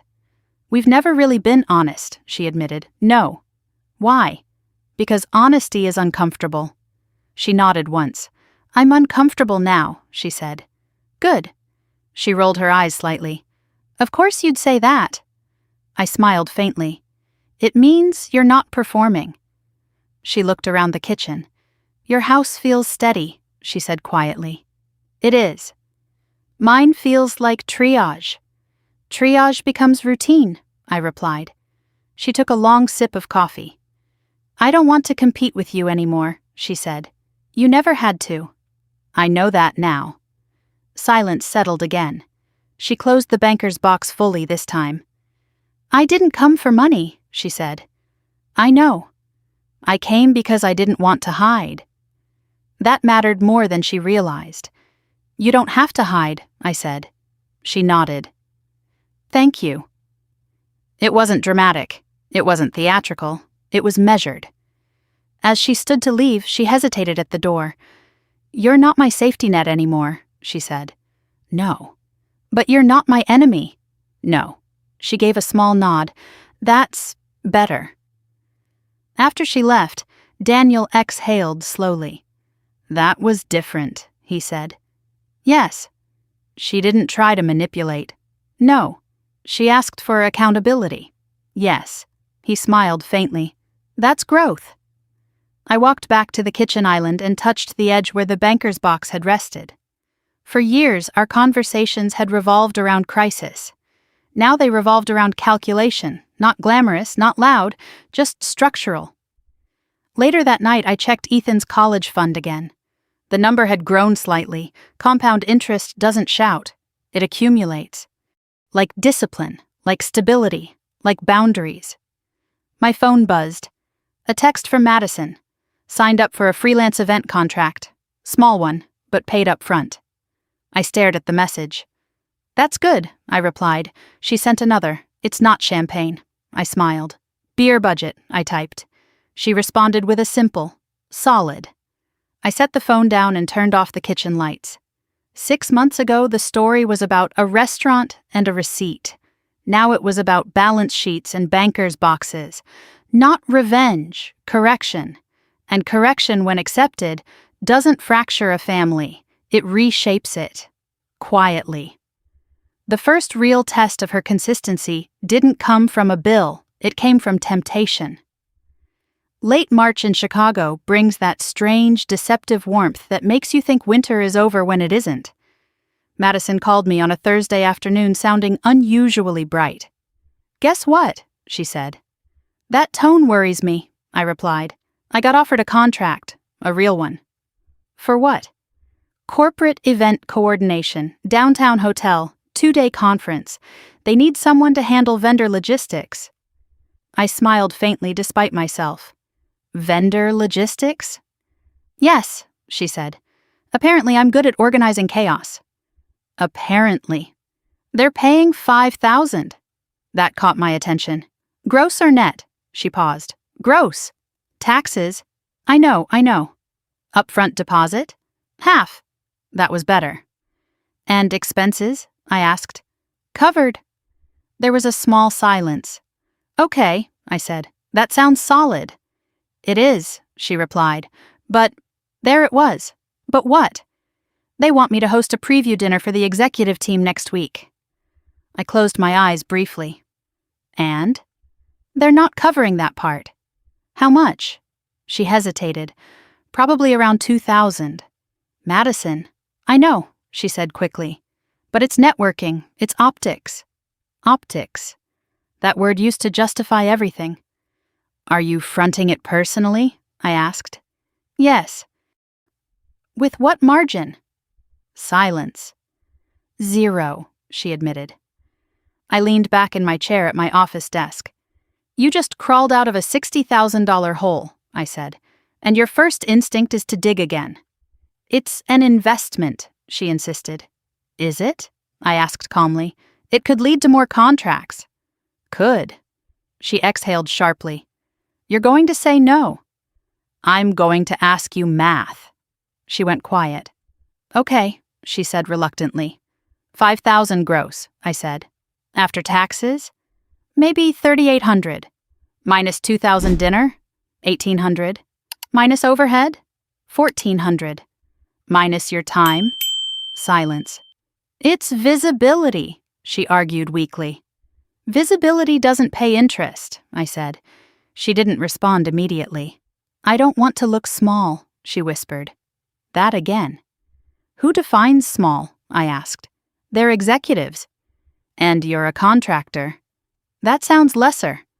No, I replied. It sounds accurate. Silence. Why do you always cut the romance out of things? She asked. Because romance is expensive. She laughed despite herself. You're impossible. I'm consistent. She grew quiet. I almost booked the restaurant already, she admitted. With what card? My debit. Margin? None. I stood and walked to the window overlooking the Chicago skyline. Madison, I said carefully, are you building a business or rebuilding a performance? She didn't answer for a long time. I don't know, she finally said. That's the problem. She sighed. I don't want to miss the opportunity. Opportunity doesn't require self-sabotage, I said. Silence stretched. I hate that I still think like that, she whispered. That's habit, I replied. How do I stop? Pause, I said. Before spending. I paused, she protested. I called you. That was true. You paused, I agreed. Good, she exhaled shakily. What would you do? Negotiate, I said. For what? For partial coverage. Or host something within your margin. They'll think I'm cheap. Or disciplined. She scoffed softly. You really think executives respect discipline? Yes. More than Lobster? Yes. Silence again. I almost ordered Lobster, she muttered. I smiled faintly. Of course you did. Why does that feel like validation to me? She asked quietly. Because it used to signal success, I replied. And now? It signals debt. She groaned. This is exhausting. Yes, I said. Growth is. There was a long pause. I'm going to call them, she said finally. Now? Yes. Good. Stay on the phone? No. She blinked through the silence. You don't want to listen? No, I said gently. You don't need a supervisor. She was quiet. Okay, she said. She hung up. I stood at the window for several seconds longer than necessary. It would have been easier to say, I'll cover the dinner. Just this once. But just this once was the phrase that had built a decade of instability. An hour later, my phone buzzed. They agreed to cover half, she texted. I smiled. And I'm hosting it at a mid-range spot. No seafood towers. Good, I replied. There was another message. I almost said yes to the full thing. I know, I typed. She sent a final one. This feels different. How? Like I'm choosing not to impress. I stared at that. That's growth, I wrote. That evening, Daniel noticed the shift in my mood. She didn't blow it? He asked. No. She negotiated? Yes. He smiled. That's new. Yes. Later that week, Madison called again. The dinner's tomorrow, she said. Nervous? Yes. About what? That they'll judge. They might. Helpful. Judgment isn't fatal, I said. Embarrassment feels like it. It isn't. She was quiet. You really didn't reach for your card that night? She asked suddenly. At the steakhouse? Yes. I almost did. She inhaled sharply. What stopped you? The idea that if I paid, nothing would change. She was silent for several seconds. Thank you, she said quietly. For what? For not paying. The simplicity of that surprised me. You're welcome, I replied. The next evening she sent a photo. A modest private room at a hotel restaurant. Clean, professional, no excess. Looks normal, she wrote. Normal is stable, I replied. She didn't respond. An hour later, another message. It went well. They didn't blink at the venue. Good. They signed a follow-up contract. For how much? $7,000. I leaned back in my chair and exhaled slowly. That's solid. She sent one more message. No lobster. I laughed out loud. That night, as I sat at the kitchen island reviewing quarterly reports, I realized something. The test had shifted. It wasn't about refusing to pay anymore. It was about refusing to enable risk disguised as opportunity. And she had passed. Not perfectly, but intentionally. Before bed, Ethan padded into the kitchen. "Mom." "Yes?" "Is Aunt Madison coming to my soccer game Saturday?" "I think so." "Is she going to be loud?" "Probably less loud than before." He nodded thoughtfully. "Good." "Why?" "Because it's distracting." I smiled. Boundaries ripple. They don't just protect finances, they protect focus. As I turned off the lights and climbed into bed, my phone buzzed one last time, from Madison. "I didn't need you tonight." I stared at that sentence for a long moment. "I know," I typed back, and I didn't feel left out. I felt relieved. Because when someone learns to stand without your scaffolding, you don't lose importance. You gain distance. And distance, I was learning, is where strength multiplies. Not in dramatic confrontations, but in quiet negotiations where no one reaches for someone else's wallet. Especially not mine. The first real apology didn't happen in a restaurant or over a spreadsheet. It happened in my parents' driveway on a Sunday afternoon, while Ethan kicked a soccer ball against the garage door. The sky was pale blue, early summer creeping into Chicago. The air felt lighter than it had in months. Madison pulled up in the gray sedan, now familiar, and parked carefully along the curb instead of angling dramatically into the driveway like she used to with the SUV. Small shifts. Greg stepped out first, carrying a cooler. Madison followed, holding a simple bouquet of grocery store flowers. Not extravagant, not staged, just normal. "Hi," she said. "Hi." My mother came out of the house, wiping her hands on a kitchen towel. My father followed, slower these days, but steady. We gathered in the driveway for a moment, awkward and ordinary. Ethan ran over, out of breath. "Aunt Madison," he shouted. She crouched and hugged him tightly. "Hey, superstar," she said. No flashy gift, no loud announcement, just presence. Later, after lunch, while Ethan and Greg tossed the soccer ball back and forth, Madison approached me near the side yard. "I need to say something," she said quietly. I nodded once. She didn't look dramatic. She looked deliberate. "I'm sorry," she said. The words were clear, not rushed, not attached to excuses. "For what?" I asked gently. "For the steakhouse, for the assumption, for all of it." I didn't rush to respond. Apologies deserve silence before acceptance. "I didn't think," she continued. "I didn't think about Ethan's chair. I didn't think about the bill. I didn't think about you." She swallowed. "I thought about image." The honesty landed heavier than the apology. "I know," I said. She nodded. "And I'm sorry I dragged you into my mess for years." I studied her face. No deflection, no hidden hook, just clarity. "I accept that," I said finally. She exhaled slowly, almost shakily. "That's it?" she asked. "That's it." She blinked. "You're not going to dissect it?" "No." You're not going to remind me what I did?" "I don't need to." Silence stretched between us. "That feels anticlimactic," she muttered. "Growth usually is." She laughed softly. "I deserve that." We stood there for a moment, watching Ethan attempt a dramatic kick and miss completely. "You know what scared me most?" she asked suddenly. "What?" "That you didn't yell." I looked at her. "You were calm," she continued. "That was worse." "Why?" "Because it meant you weren't reacting. You were deciding." I didn't deny it. "I was done reacting," I said. She nodded slowly. "I used to think being dramatic meant being strong. It meant being loud. And you were quiet." "Yes." "And it worked." "It did." She hesitated. "Do you hate me?" "No." "Did you?" "No." She frowned slightly. "You weren't angry?" "I was tired," I said. That answer seemed to settle something in her. "I was angry," she admitted. "At you, at the bill, at the police, at Greg, at the kids." She paused. "But mostly at myself." That didn't surprise me. "When the SUV got repossessed," she continued, "I sat on the curb and thought about the steakhouse." I didn't interrupt.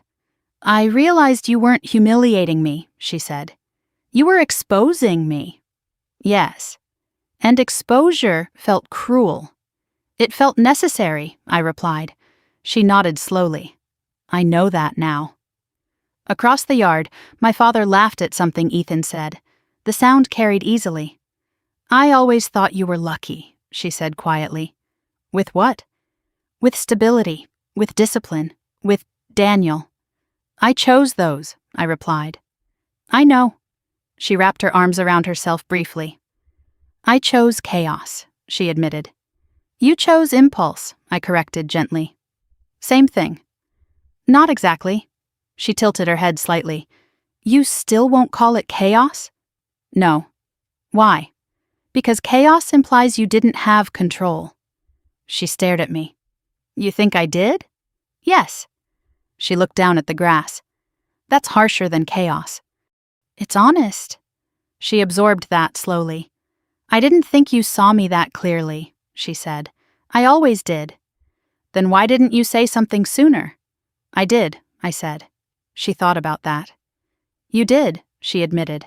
I just didn't listen. No. She shifted her weight. Do you ever think about that night? She asked. Yes. Does it still make you angry? No. What does it make you feel? Resolved. She smiled faintly. You love that word. Yes. It's annoying. I know. We both watched Ethan score an accidental goal off the garage door and cheer like he'd won a championship. He doesn't flinch around me, she said quietly. No. Why? Because you haven't given him a reason to. She swallowed. I was afraid he'd remember the screaming. He probably does, I said gently. She winced. But he also remembers you showing up. Her eyes flicked up to mine. That matters? Yes. She looked almost relieved. I thought one bad night defined everything. Only if it repeats. She nodded slowly. It won't, she said firmly. I believed her. That surprised me. You know, she said after a moment, when the police showed up, I thought you were ruining my life. And now? Now I think you might have saved it. I didn't respond. Some realizations don't need commentary. She glanced toward the house. Mom still thinks you were harsh. She would. But she stopped defending me. That's growth, too, she nodded. I used to rely on that. I know. And I used to rely on you. I know. Silence settled again. Not heavy, just steady. I don't want to compete with you anymore, she said softly. You never had to. I know, and I don't want to be rescued. I won't, she gave a small, almost shy smile. That's weirdly comforting. It should be. She took a breath. I'm going to mess up again, she admitted. Probably. You won't fix it. No. You won't shame me either. No, she nodded once. Okay. Across the yard, Ethan waved at us. Aunt Madison, watch this. She jogged over to him. No hesitation, no dramatic flourish, just presence. I stood there watching them for a moment longer. 10 months ago, she would have tried to buy his attention. Now she earned it. Daniel walked up beside me. That looked solid, he said quietly. Yes. She apologized? Yes. Did it feel real? Yes. He nodded slowly. You're not holding anything anymore, are you? No. He smiled faintly. That's new. Yes, it was. As the sun dipped lower and the backyard filled with golden light, I realized something unexpected. I didn't feel victorious. I felt balanced. The steakhouse had been explosive. This was quiet, and quiet lasts longer. Before Madison left that evening, she paused at the driveway. Reservation is for 12, she said softly. I looked at her. She smiled faintly. Lesson learned. Good, I replied. She got into the sedan and drove away without revving the engine. No spectacle, no drama, just forward motion. And that, more than any apology, told me the correction had worked. The call came at 11:42 on a Wednesday night. I was half asleep, the house quiet except for the low hum of the refrigerator downstairs. Daniel stirred beside me as my phone vibrated on the nightstand. Madison. My pulse didn't spike the way it used to. That was the first thing I noticed. I answered. Hey, I said, voice steady.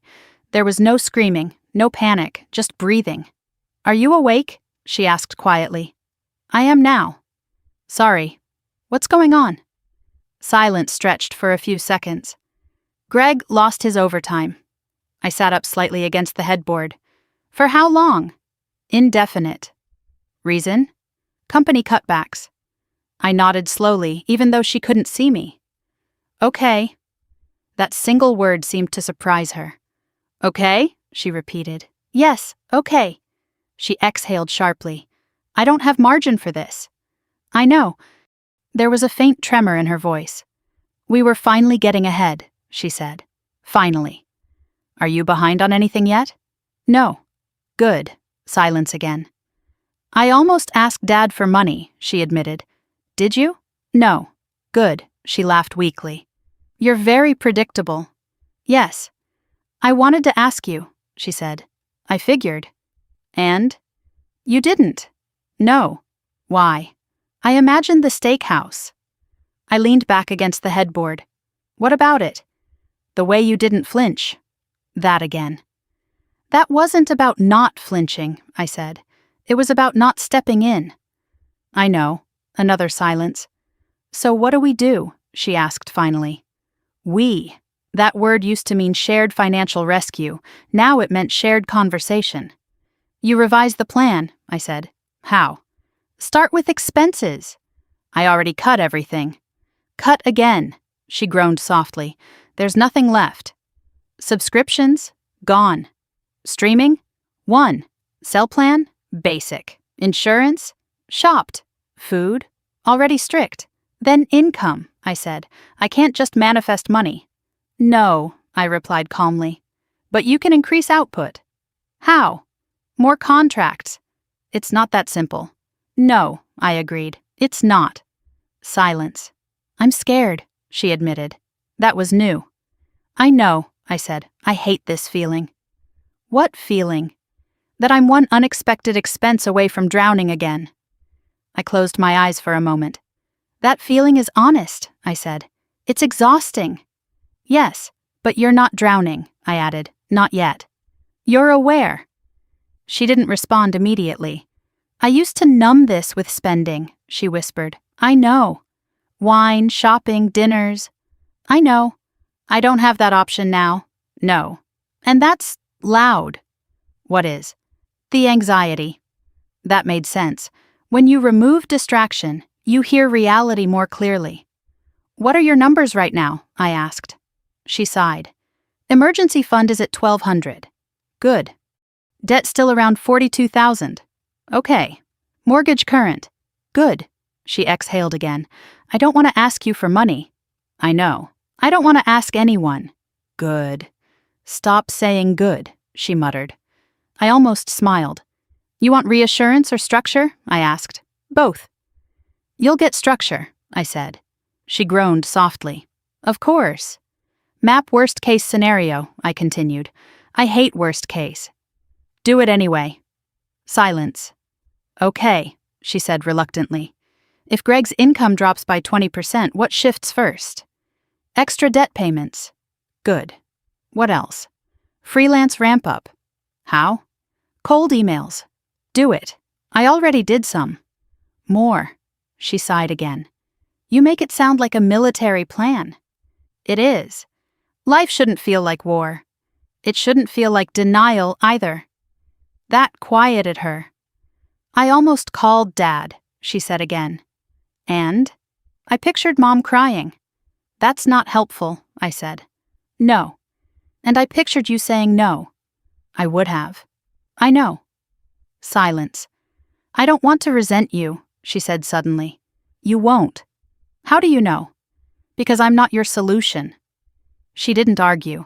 I hate how calm you are, she whispered. I'm not calm, I said. You sound calm. I'm deliberate. That's worse. Why? Because it means you're not reacting. That's the point. Silence. I thought stability meant comfort, she said slowly. It means preparation. You keep saying that. Because it's true. She was quiet for a long moment. Greg's asleep, she said finally. Why are you up? I couldn't stop calculating. That's good. No, it's not. It is, I said. It means you're engaged. I feel like I'm bracing. Yes. For what? For impact. That's exhausting. Yes. But that's what you've always done, isn't it? She asked. I paused. Yes. And you don't look tired. I am, I admitted. But I don't look it. She went silent again. I used to think you were lucky, she said softly. With what? With not worrying. I almost laughed. I worry constantly. Then how do you function? I plan. Silence. That's not romantic, she muttered. No. But it's solid. Yes. The word again. Solid. Okay, she said finally. Tomorrow I'll rework the spreadsheet. Good. Stop, I smiled faintly. You called me, I reminded her. I know. And I didn't give you money. No. And you're still on the phone. Yes. That's progress. She was quiet. You know what's weird? She asked. What? I don't feel abandoned. That's because you're not. You're not rescuing me. No. But you're not walking away. No. She let that sit. That's new. Yes. There was a long pause. Thank you, she said quietly. For what? For not making this about the steakhouse. It's not about the steakhouse. It feels like it could have been. It's about now. Silence. I'm going to be okay, she said suddenly. Yes. You sound sure. I am. Why? Because you're thinking before spending. She laughed softly. That's the bar? Yes, she exhaled. Okay. We stayed on the phone a few minutes longer, not talking much, just breathing. When she finally hung up, the house was silent again. Daniel shifted beside me. Everything okay? He murmured. Yes. She asking for money? No. He nodded sleepily. That's good. Yes, I whispered. Good. Not dramatic, not glamorous, just good. The next morning I woke up tired but steady. There was no emergency transfer, no frantic Venmo request, just a text from Madison, spreadsheet updated, sending 5 more cold emails today. I stared at it for a moment, then replied, solid. She sent back a single thumbs-up emoji, simple, contained, not champagne, not crisis, just effort. And effort, I was learning, is louder than panic when it's consistent. That night, as I closed my laptop after reviewing Ethan's 529 account, still growing slowly, steadily, I realized something. The real shift wasn't that she stopped spending recklessly. It was that she stopped looking for someone else to absorb the hit. And when that changes, everything changes. Not in fireworks, in quiet. And quiet is sustainable. The SUV came back into the story the day the leasing company called me by mistake. It was a Friday afternoon. I was finishing up a vendor contract review when my office line lit up with an unfamiliar number. This is Avery Morgan, I answered. Ms. Morgan, we're calling regarding the outstanding balance on the vehicle previously registered under Madison Morgan and Gregory Hale. My grip on the receiver tightened slightly. I'm not financially responsible for that vehicle, I said evenly. We're aware, the woman replied. Your name was previously listed as a secondary contact. We're updating records following the repossession auction. Auction. So it had gone that far. I was removed from that file weeks ago, I said. Yes, she confirmed. This is simply procedural. The vehicle sold at auction below remaining balance. How much below? I asked before I could stop myself. There was a brief pause as she clicked through screens. 12,000. I closed my eyes briefly. Thank you, I said calmly, and hung up. I didn't call Madison immediately. That would have been the old instinct. Jump in, warn her, brace. Instead, I waited. She texted an hour later. Did they call you? Yes. Silence.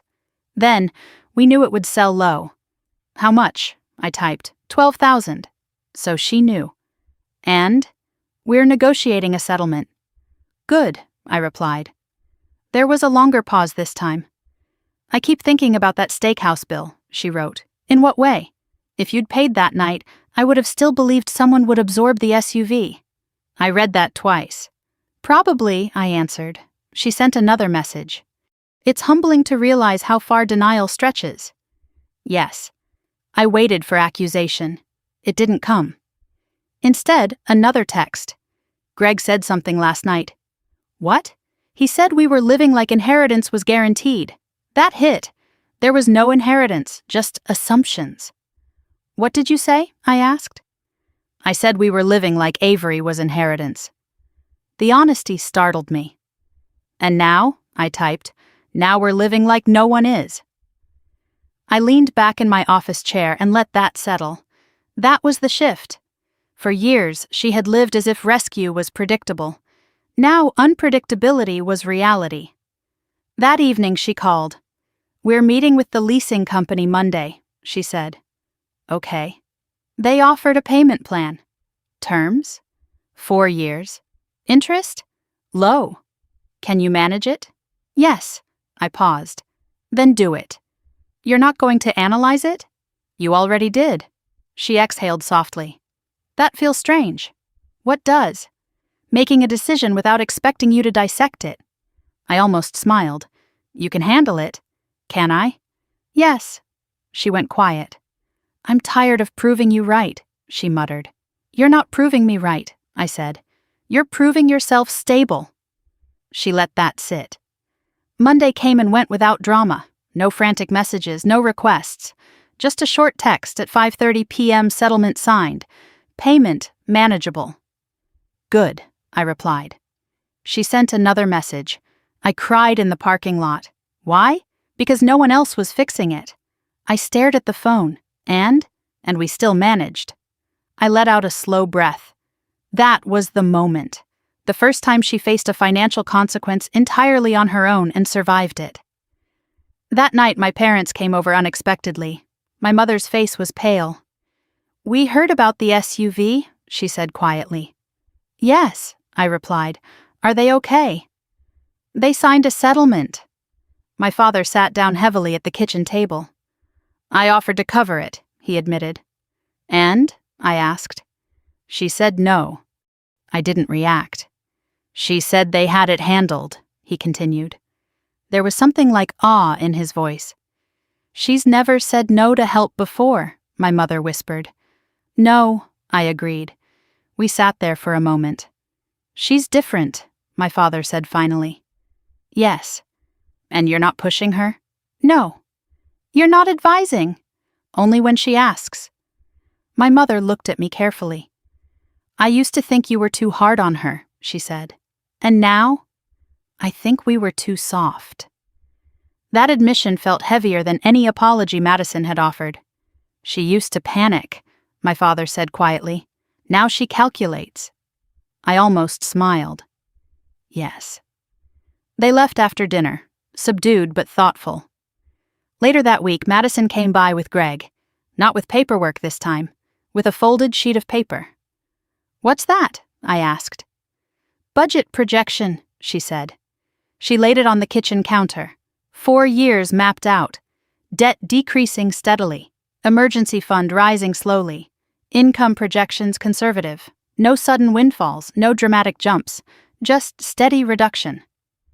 You did this? I asked. Yes. No color coding? She rolled her eyes slightly. I'm not you. I looked at the numbers. It wasn't elegant, but it was realistic. You accounted for interest fluctuations? I asked. Yes. Medical emergencies? 3,000 buffer in year 2. Kids' activities? Scaled. She watched my face carefully. Well? It's solid, I said. She exhaled slowly. Solid, she repeated. Yes. Greg stood quietly beside her. We argued about this for hours, he said, but we stayed within the numbers.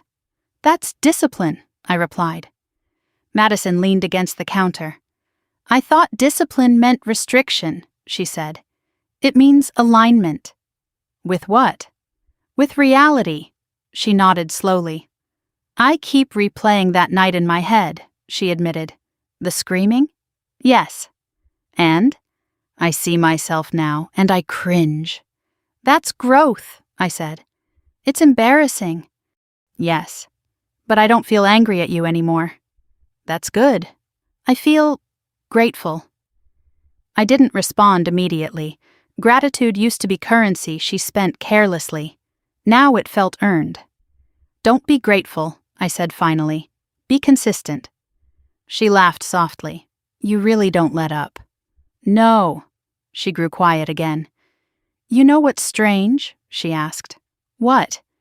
I don't miss the SUV. I raised an eyebrow. You loved that thing. I loved what it signaled. And now? I like not worrying about the payment. That mattered more than she realized. Greg nodded slowly.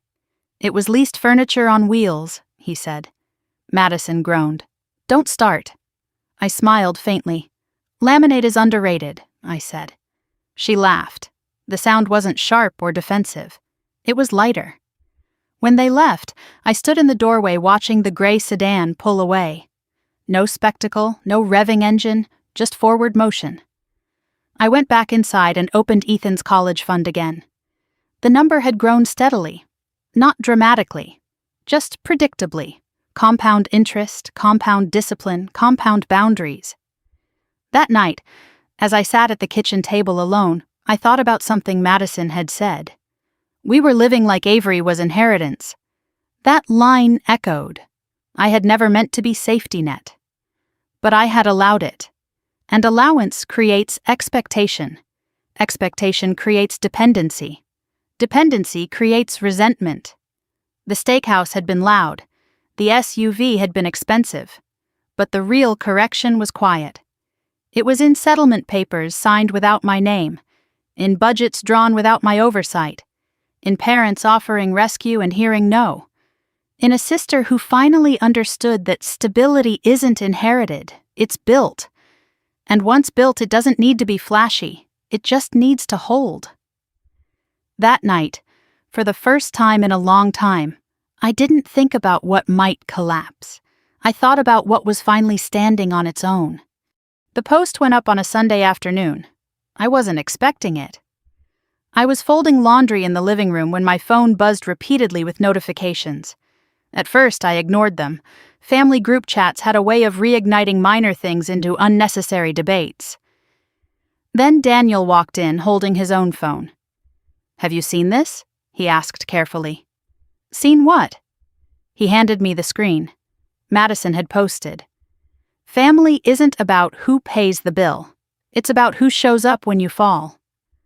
I've learned some hard lessons this year about loyalty and pride. Sometimes the people you think will protect you choose to expose you instead. But exposure can feel like betrayal when you're not ready to face yourself. Growth hurts. But I'm grateful for the wake-up call. No names, no tags. But the undertone was clear. I read it twice, then a third time. My pulse didn't spike. That surprised me. She didn't attack you, Daniel said quietly. No. But she positioned herself as wounded. Yes. The comments were already stacking up. You're so brave. Family can be cruel. Proud of your growth. Then one that made me pause.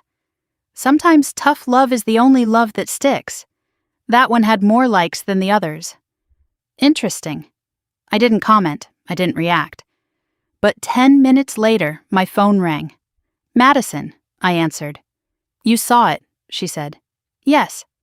You're not mad? No. Silence. You're not going to respond? She asked. No. Why? Because it's your narrative. She exhaled slowly. I didn't name you. I know. I wasn't blaming you. I know. She hesitated. I was trying to explain. To who? To myself. That was honest. It reads like ambiguity, I said gently. I didn't know how to write it without sounding defensive. You don't have to write it at all. She was quiet for a long moment. I didn't want people thinking you destroyed me. Did I? No. Then why clarify? She sighed. Because I used to think you did. That caught me off guard. And now? Now I think you interrupted me. That was different. Interrupted what? I asked. My illusion. I leaned back into the couch. That's accurate, she gave a small, tired laugh. People keep asking if we're okay, she said. Are we? Yes. Then that's enough. I wanted to control the narrative, she admitted. You always have. I don't want it to define me. It won't. How do you know? Because you stopped repeating it. Silence again. Mom texted me, she said. What did she say? She asked if I was shading you. Were you? No, I believed her. I don't want to fight you publicly, she said. I don't want to fight you privately. She let that sit. I don't regret the post, she added quietly. You don't have to. But I regret that I needed it. That made more sense. Sometimes closure needs words, I said, even if they're messy. Yes. She was quiet. Are you sure you're not mad? She asked again. I'm not. What are you? Steady. She laughed softly. You're impossible. I'm consistent. She exhaled. Okay. After we hung up, I set my phone down and went back to folding laundry. Daniel watched me carefully. You're not bothered? He asked. It's not escalation, I said. She still frames it like you exposed her. I did. That doesn't sting? No. Why? Because exposure isn't cruelty. He nodded slowly. Do you think she posted to test you? Probably. And? I didn't bite. That was the shift. Months ago, I would have felt compelled to correct, to clarify, to defend. Now I felt detached. Later that evening, my father called. She didn't mean to criticize you, he said immediately. I know. She's trying to process. I know. She's embarrassed. That's not fatal. He was quiet. She's changed, he said. Yes. You have too. Yes. Less reactive. Yes. More deliberate. I almost smiled. That's accurate. He hesitated. I'm proud of both of you, he said finally. That caught me off guard. Why? Because you didn't fracture. We were already cracked, I replied gently. He didn't argue. That night, I scrolled through the comments again. Most were supportive, some dramatic, a few speculative. No one tagged me directly, no one escalated it. It was a contained ripple, and I let it remain that way. The next day, Madison texted. Someone messaged me privately asking if you were abusive. I stared at that. What did you say? I typed. That you weren't. Good. I didn't over-explain. Good. She paused. It felt strange defending you. Why? Because I used to think I was defending myself from you. I read that twice. And now? Now I think I was defending my pride. That was more accurate. I didn't respond immediately. Then I typed, Pride is expensive. She sent back a laughing emoji. Stop! I didn't. 2 days later, we ran into each other at a grocery store. Completely unplanned. She was in the produce section comparing price per pound tags. That alone would have been unthinkable a year ago. Hey, she said, holding up 2 bags of apples. Which is cheaper per ounce? I glanced at the labels. Bag.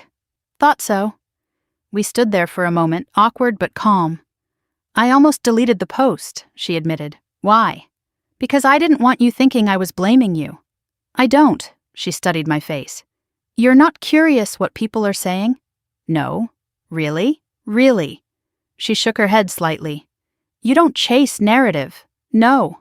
I used to live inside it. I know. She placed the apples in her cart. I don't miss that. What? The performance. That's good. She hesitated. Do you ever regret not paying that night? No. Not even a little? No. She nodded slowly. I don't regret it either, she said. That was new. You regret the screaming, I replied. Yes. But not the lesson. No. We walked toward checkout together. Separate carts, separate totals, no shared payment, no awkwardness, just parallel. As she paid with her debit card, she glanced at me. Separate checks, she said lightly. Yes. She smiled faintly. Feels normal now. Yes, and it did. Later that week, Ethan asked me something unexpected. Mom? Yes? Why do grown-ups care so much about what other people think? I considered that. Because it feels like survival, I said. Is it? No. What is? Character. He nodded slowly. Is Aunt Madison okay? Yes. Because she doesn't yell anymore. That's good. He smiled faintly. Boundaries, he said again. Yes. The word had become almost sacred in our house. Not aggressive, not defensive, just structural. That night, as I closed my laptop and glanced once more at Ethan's steadily growing 529 account, I realized something important. The steakhouse had been public, the post had been public, but the correction? It had become private. And private growth doesn't need applause, it just needs consistency. I turned off the lights and went to bed without scrolling one more time. Because when you stop chasing narrative, narrative stops chasing you. And that was the quietest victory of all. The invitation arrived in a cream envelope with my name written in my mother's careful handwriting. Sunday dinner. All of us. No agenda. That last part made me pause. No agenda. I held the card for a moment before setting it on the kitchen counter. Daniel looked up from the stove. What is it? Family dinner, I said. He raised an eyebrow. That sounds ominous. Apparently no agenda. He laughed softly. That's definitely an agenda. I didn't disagree. It had been nearly 8 months since the steakhouse. Since the repossession, since the budget spreadsheets, since the social media ripple. Things had stabilized, but stability doesn't erase history. It just builds over it. Are we going? He asked. Yes? You're sure? Yes? He studied my face for a moment. You don't look tense. I'm not. That surprised both of us. Sunday evening arrived with crisp air and early fall light. The trees on my parents' street were beginning to yellow at the edges. When we pulled into the driveway, Madison's gray sedan was already there. No SUV, no dramatic entrance, just parked neatly along the curb. Inside, the house smelled like roast chicken and rosemary. Familiar. Safe. My mother hugged me a little longer than usual. You look good, she said. I feel good. My father clasped Daniel's shoulder and nodded once. There was a quiet respect in the room that hadn't existed before. Madison stood near the dining table arranging plates. She looked up when we walked in. Hey, she said. Hey. No tension, no stiffness, just measured normal. Ethan ran past us into the living room where Greg was setting up a board game. Laughter drifted down the hallway. Children adapt faster than adults. We gathered at the table. 12 chairs. That detail did not go unnoticed. My father cleared his throat before sitting down. Before we eat, he said, I want to say something. The air shifted slightly. Not heavy, just attentive. We haven't handled things well in the past, he continued. My mother stared down at her folded napkin. We confused helping with protecting, he said, and protecting with enabling. Madison looked still. I didn't interrupt. We thought love meant cushioning every fall, my father continued, but sometimes it meant extending the fall. Silence settled over the table. We're sorry, my mother said softly. That word carried weight, not dramatic, not performative, just quiet. For what? Madison asked gently. For shielding you from consequence, my father replied, and for asking Avery to carry more than her share, my mother added. I didn't look away. That's true, I said evenly. My father nodded. It is. There was no defensiveness in his voice, just acknowledgement. Madison inhaled slowly. I asked for it, she said. No, my mother replied quickly. We offered it. Both things were true, and both could coexist. I didn't know how to say no, my mother whispered. Madison looked at her. I didn't know how to hear it, she said. The room felt steady. No raised voices, no accusations, just clarity. I folded my hands on the table. This isn't about blame, I said. No, my father agreed. It's about correction. Correction. I liked that word. Dinner began, plates passed, wine poured, moderately.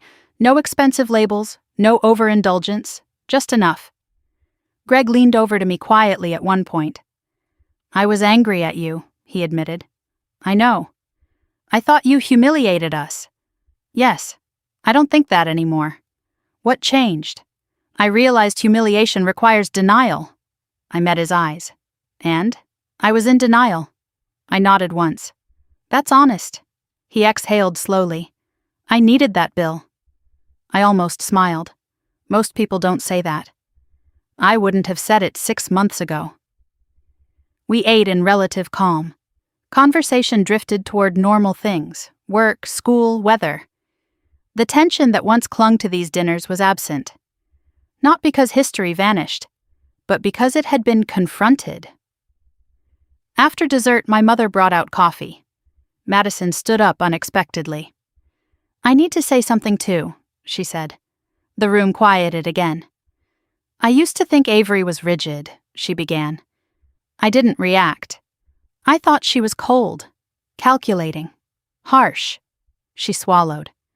I didn't understand that she was just consistent. My mother's eyes filled slightly. I thought flexibility meant love, Madison continued. But it meant avoidance. No one interrupted. I blamed her for drawing lines, she said, because it forced me to see that I didn't have any. Silence. I don't feel exposed anymore, she said softly. I feel accountable. That was new. I don't need rescue, she added, and I don't want it. My father nodded slowly. We won't offer it, he said. The words were simple, but they landed. I felt something shift again, not explosive, structural. After dinner, we moved into the living room. Ethan and his cousins were building something out of blocks on the floor. Madison sat beside him without directing, without correcting, just participating. I watched her for a moment. The performance was gone, not replaced with shame, replaced with presence. Later, as coats were gathered and goodbyes exchanged, my mother pulled me aside. I didn't realize how much pressure we put on you, she said quietly. You didn't see it. I see it now. That's enough. She hesitated. Are we okay? Yes. Truly? Yes. She exhaled. That feels different. It is. When we stepped outside into the cool evening air, Daniel slipped his hand into mine. That felt clean, he said. Yes. No undercurrent. No. He glanced back at the house. They're adjusting. Yes. And you? I'm steady. He smiled faintly. You always are. As we drove home, Ethan chattered about the board game. No mention of tension, no memory of screaming. Just ordinary. When we pulled into our driveway, I sat for a moment before turning off the engine. Reservation for 12, Daniel said lightly. I glanced at him. What? 12 seats, no more. I smiled faintly. Yes. Inside the house, I checked Ethan's 529 account again. The number had grown modestly, no leaps, no miracles, just steady accumulation, the kind that doesn't make headlines, but builds futures. That night, lying in bed, I thought about something my father had said. Correction. That was what this had been. Not revenge, not humiliation, not dominance. Correction. Boundaries are not walls. They are measurements. They define load-bearing capacity. And for the first time in a long time, our family structure felt aligned. Not perfect, not dramatic, just aligned. And alignment, I had learned, is stronger than applause. The call came from my mother on a Tuesday morning while I was reviewing quarterly projections. Avery, she said, her voice thin, it's about your father. My pen stopped moving. What about him? He had chest pain. My body went cold, but my voice didn't. Where is he? Northwestern. I'm on my way. I ended the call, shut my laptop, and walked straight to Daniel's office. Dad's at the hospital, I said. He stood up immediately. I'll get Ethan from school, he replied. No panic, just movement. By the time I reached the hospital, Madison was already there. She was sitting rigidly in a molded plastic chair outside the cardiology wing. Her hands were clasped tightly in her lap. He's stable, she said before I could ask. What happened? Chest pain during breakfast. Heart attack? Minor, she said. They're calling it a mild cardiac event. I sat beside her. We didn't hug, we didn't dramatize, we just waited. After an hour, the doctor came out. Stress contributed, he explained. Diet, age, and long-term strain. Strain. That word echoed. We were allowed in briefly. My father looked smaller in the hospital bed, wires on his chest, machines humming softly. He looked at us and tried to smile. Didn't think I'd get this much attention, he muttered. Don't be funny, my mother snapped, eyes red. He squeezed her hand weakly. I'm fine. You're not, Madison said softly. He looked at her carefully. I'm fine enough, he corrected. The doctor laid out the next steps. Diet changes, reduced stress, medication, rest. After the meeting, Madison and I stepped into the hallway. This is because of us, she said quietly. No. Yes. No, I repeated firmly. She looked at me sharply. You don't think so? I think he's 71 and ate like he was 35. She almost laughed. Then her face crumpled slightly. I made everything heavier, she whispered. You didn't give him cholesterol. That's not what I mean. I know.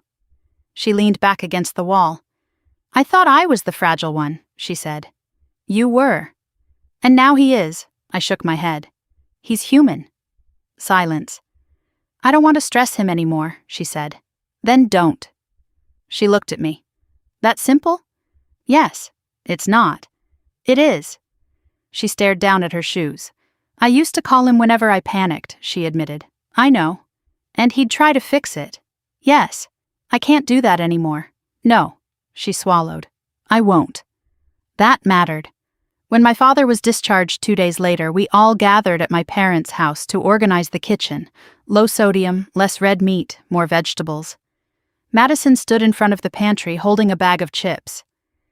These are gone, she said. Yes, I replied. Even the good ones? Yes. She dropped them into the trash without arguing. That alone was a shift. We worked side by side quietly. No one assigned roles. No one competed. Just shared effort. Later, my father sat at the table watching us. You two are different, he said. In what way? Madison asked. Less sharp. I raised an eyebrow. Sharp like knives, he clarified. Now you're more like measuring tapes. I almost smiled. That's oddly specific, he shrugged. I had time to think in the hospital. About what? I asked. Load-bearing walls. I froze slightly. Excuse me? I realized I've been leaning on you both in different ways, he said, and neither of you should carry me. You don't carry us, Madison said quickly. I do, he replied. Emotionally. Silence settled. I let your crises become mine, he continued, looking at Madison. And I let Avery carry responsibility alone. I didn't interrupt. That wasn't fair, he said. No, I agreed softly. Madison wiped at her eyes. I don't want to stress you anymore, she said. Then don't panic aloud, he replied gently. She nodded. Later that evening, when Daniel and I were driving home, he glanced at me. You didn't go into fixer mode, he observed. No. Even with your dad in a hospital bed. I can't manage his arteries, I said quietly. He smiled faintly. True. But I can manage my boundaries. He nodded. That's new. Yes. The next week was quiet. Doctor appointments, meal prep adjustments, medication schedules. Madison took on responsibility without dramatizing it. She handled insurance calls, follow-up appointments. I didn't step in unless asked. She didn't ask often. One afternoon she called. I scheduled Dad's stress test, she said. Good. And I set reminders for his medication. Good.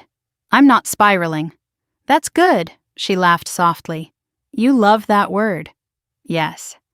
I keep expecting you to critique something. Why? Because you used to. No, I corrected.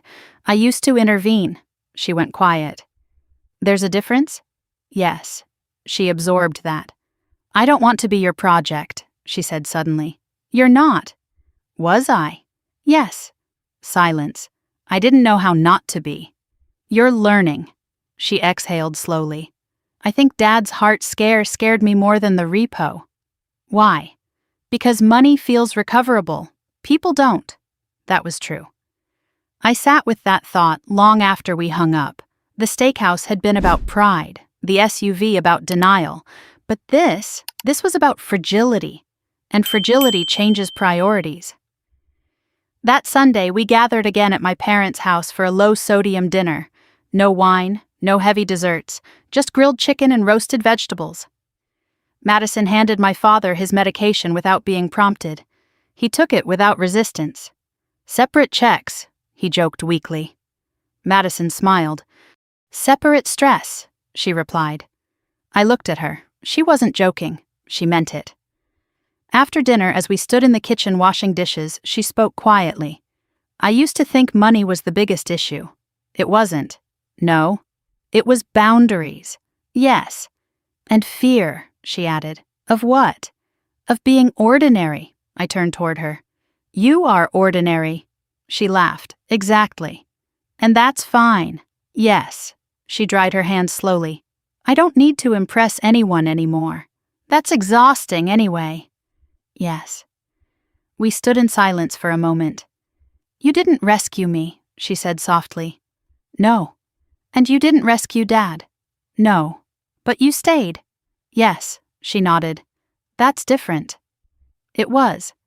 That night, as I lay in bed, I thought about my father in the hospital, about machines beeping steadily, about Madison's hands clasped tightly in her lap, about how quickly everything can shift.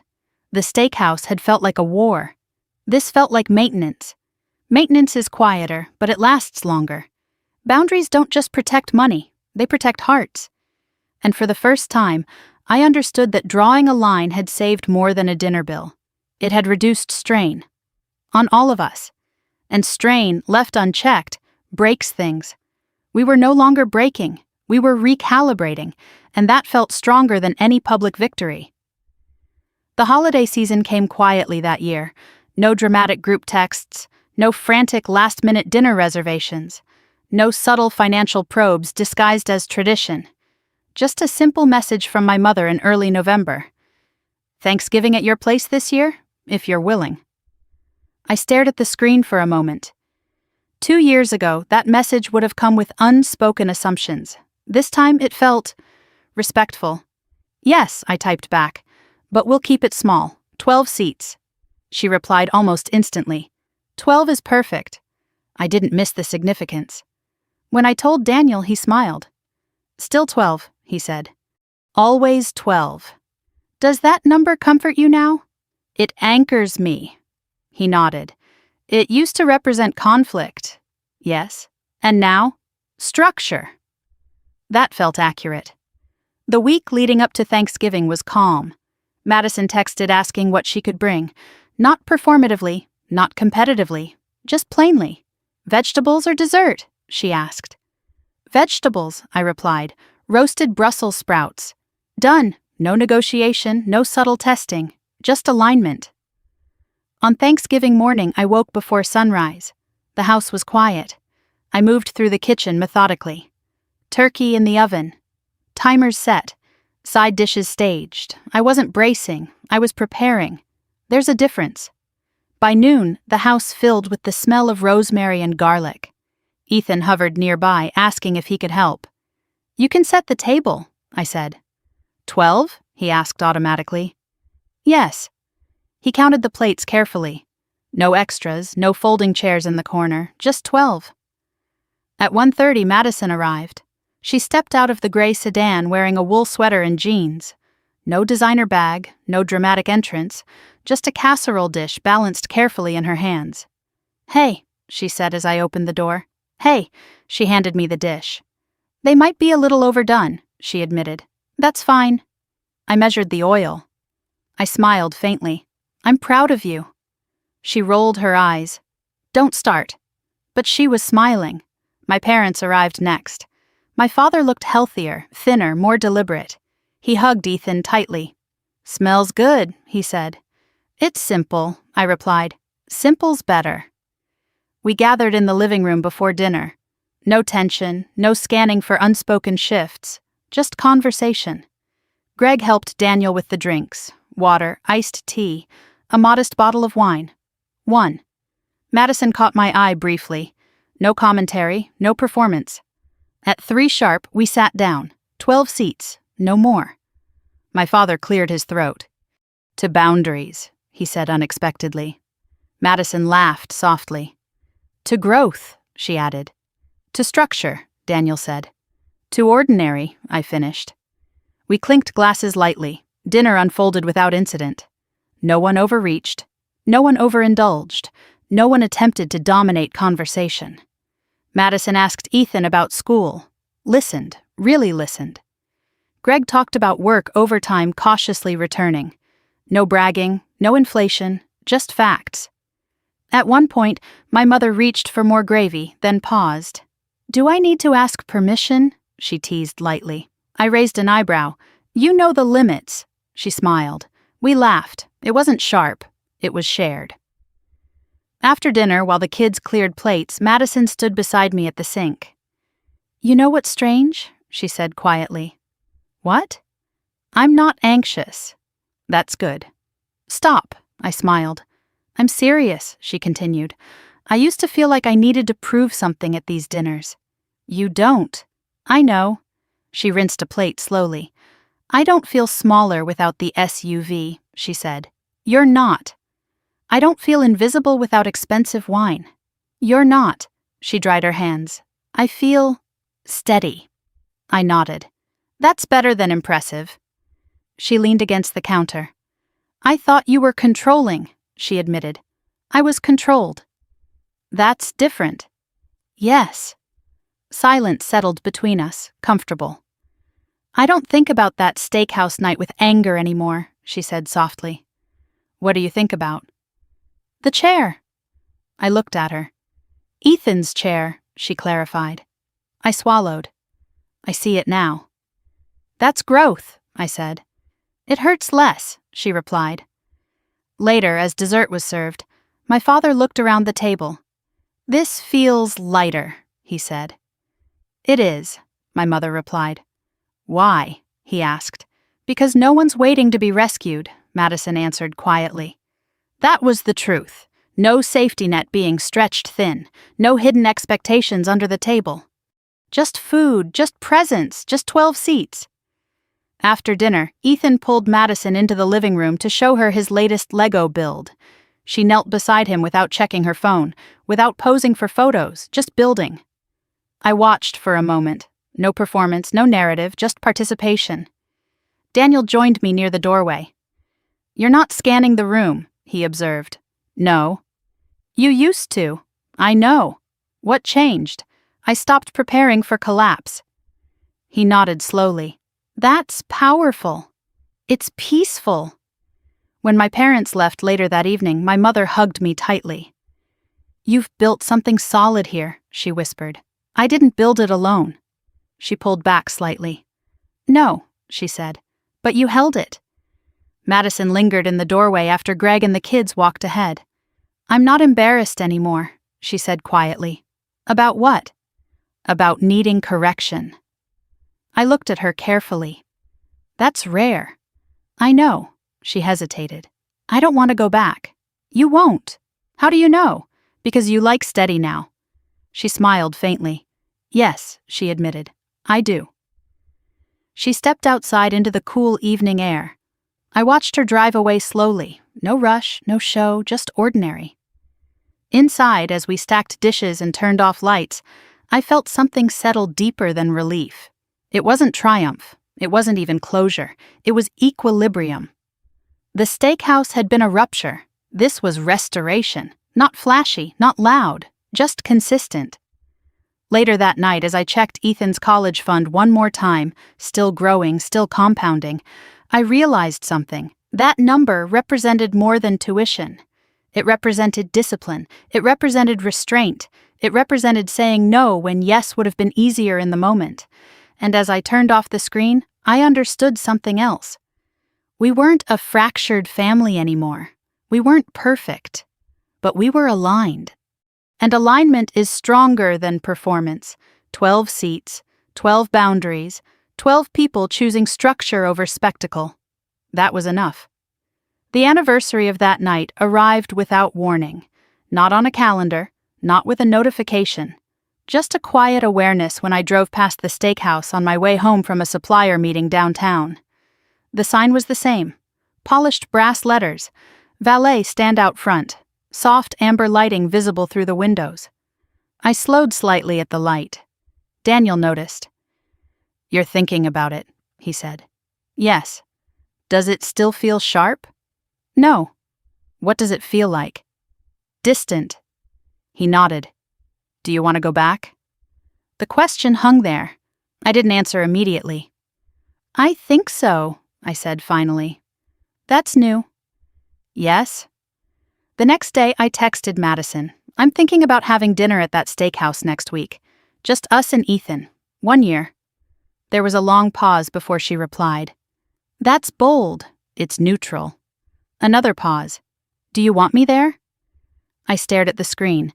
This wasn't an invitation. This was a test. "No," I typed. "Not because you're excluded, because this is something I need to close quietly." 3 dots appeared almost instantly. "I understand." And then, "Thank you for telling me." That mattered. The following Friday, I made a reservation. 12 seats were no longer necessary, just 3. But I still asked the hostess for a specific table, not the alcove, a smaller one near the window. When we walked in, the maitre d' recognized me. "Ms. Morgan," he said warmly. "It's been a while." "Yes." He glanced at Ethan. "Happy early birthday again." Ethan grinned. 11.5 now, he corrected. We sat. No tension in my shoulders, no scanning for disruption, just dinner. Daniel ordered the house red, 1 glass. I ordered sparkling water. Ethan ordered pasta. As we waited for appetizers, Daniel studied me carefully. "You're not bracing," he said. "No." "You're not reliving it." "No." "Then what are you doing?" "Reclaiming." He nodded slowly. "From who?" "From memory." That felt accurate. When the breadbasket arrived, I caught myself smiling faintly, not because it was expensive, but because it was ordinary. 1 year ago, this room had felt like a battlefield. Now it felt like furniture. The waiter placed the menus down. "Would you like to start with a bottle?" he asked politely. "No," I replied evenly. "Just separate checks." Daniel smirked slightly. "Habit," he murmured. "Principle," I corrected gently. Ethan glanced up. "Why do you always say that?" he asked. "Because it's clear." "About what?" "Responsibility?" He nodded slowly, accepting that answer. Midway through dinner, my phone buzzed. Madison. I hesitated for a moment before opening it. "How does it feel?" she wrote. "Calm," I replied. I expected more from her. There was a pause. Then, "I drove past there yesterday and kept going." I stared at that. "Why?" I typed. "I'm not ready. I thought about that." "That's okay," I wrote back. Another pause. "Are you angry at me for not going?" "No." "Are you judging me?" "No." 3 dots again. "Thank you." I set my phone down. Daniel watched me carefully. "She checking in?" he asked. "Yes." "She not coming?" "No." He nodded. "That's fair." "Yes." Ethan finished his pasta and leaned back in his chair. "This place is fancy," he said. "It's structured," I replied. He laughed. "Everything is structured to you." "Yes." "And that's good?" "Yes." He considered that. "I like it," he said. That meant more than he realized. After dessert, the waiter brought the check. 3 separate bills, neat, clear, contained. I paid mine without hesitation. No drama, no lingering tension. As we stood to leave, I glanced around the dining room. No ghosts, No echo of screaming, no humiliation. Just quiet clinking of silverware and low conversation. We stepped outside into the cool night air. Daniel slipped his hand into mine. "How do you feel?" he asked. "Free," I said. "From what?" "From proving anything." That was the truth. That night had once felt like a declaration. Now it felt like history. On the drive home, Ethan asked a question I hadn't expected. "Was this where Aunt Madison yelled?" Daniel glanced at me. "Yes," I said calmly. "Why?" "Because she was scared." "Of what?" "Of paying." He frowned slightly. "That's silly." "It was bigger than money," I said gently. "What was it?" "Pride." He nodded slowly. "Did you yell?" "No." "Why not?" "Because yelling doesn't fix math." He laughed. "That's funny." "It's true." When we got home, I tucked him into bed. "Are you proud of me?" he asked suddenly. "For what?" "For not yelling at school when that kid cut in line." I smiled softly. "Yes." "Because yelling doesn't fix math?" "Yes." He grinned sleepily. "Good." After he fell asleep, Daniel and I sat in the living room with the lights low. "You closed it," he said quietly. "Yes." "It doesn't own you anymore." "No." He studied me for a moment. "Did it ever?" I thought about that. "It did," I admitted. "For a while." "In what way?" "I kept replaying it, checking for mistakes." "And?" "I didn't make one." He nodded slowly. "You made a line." "Yes." The next morning, Madison called. "How was it?" she asked. "Uneventful." She exhaled softly. "That's good." "Yes." "I'm not there yet," she admitted. "You don't have to be." I still see myself standing up and screaming. "I see Ethan's chair." Silence. "That hurts more," she said. "Yes." She took a breath. "I'm glad you went." "So am I." "I think I'll go someday," she said. "When you're steady." Yes. That word again, steady. "I'm getting there," she added. "I know."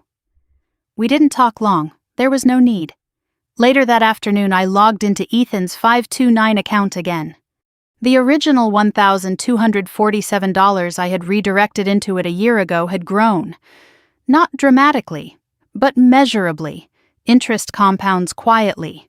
Like discipline, like boundaries, like correction. I closed the laptop and stood at the kitchen window watching the late afternoon light spill across the yard.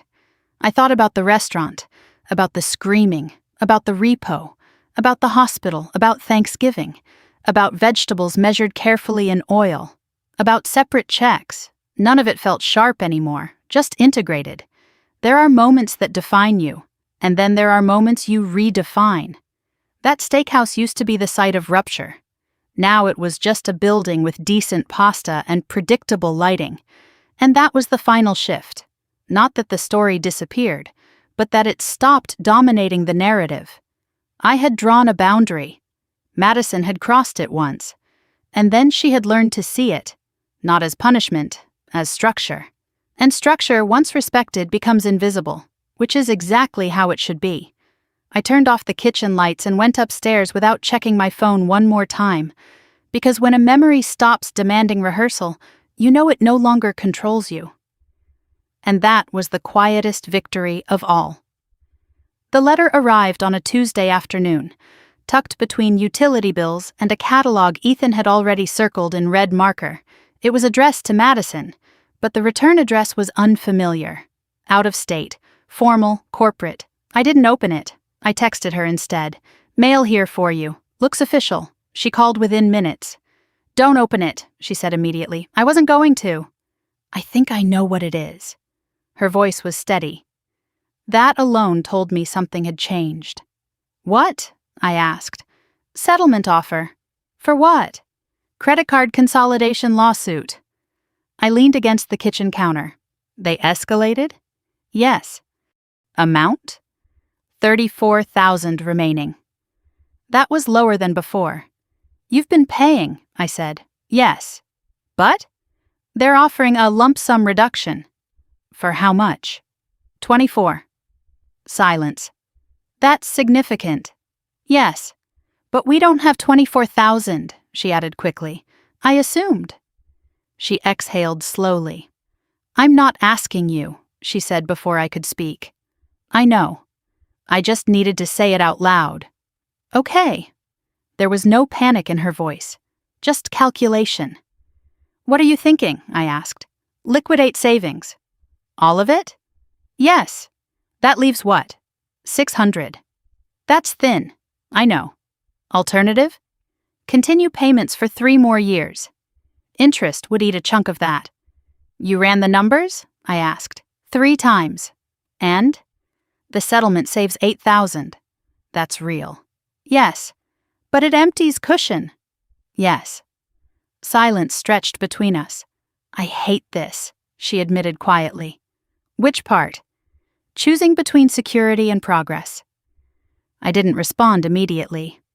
That's adulthood, I said finally. She laughed softly. That's cruel. It's math. Silence again. Greg thinks we should do it, she said. And you? I'm scared.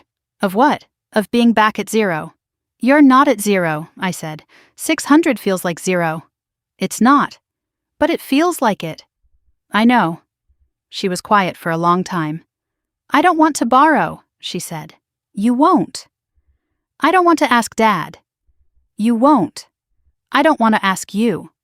You won't. She exhaled slowly. I think we should take it. Then take it. You're not going to tell me to keep the cushion? You already know the trade-off.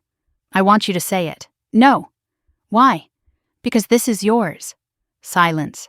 I hate that, she whispered. I know. But I didn't bend. She breathed in slowly. Okay, she said. We'll take it. Good, she groaned softly. Stop. I almost smiled. When do they need the payment? I asked. 30 days. Can you liquidate without penalty? Yes. Then execute. She was quiet. Why are you so calm? She asked. Because it's contained. What does that mean? You're not spiraling, you're deciding. She absorbed that.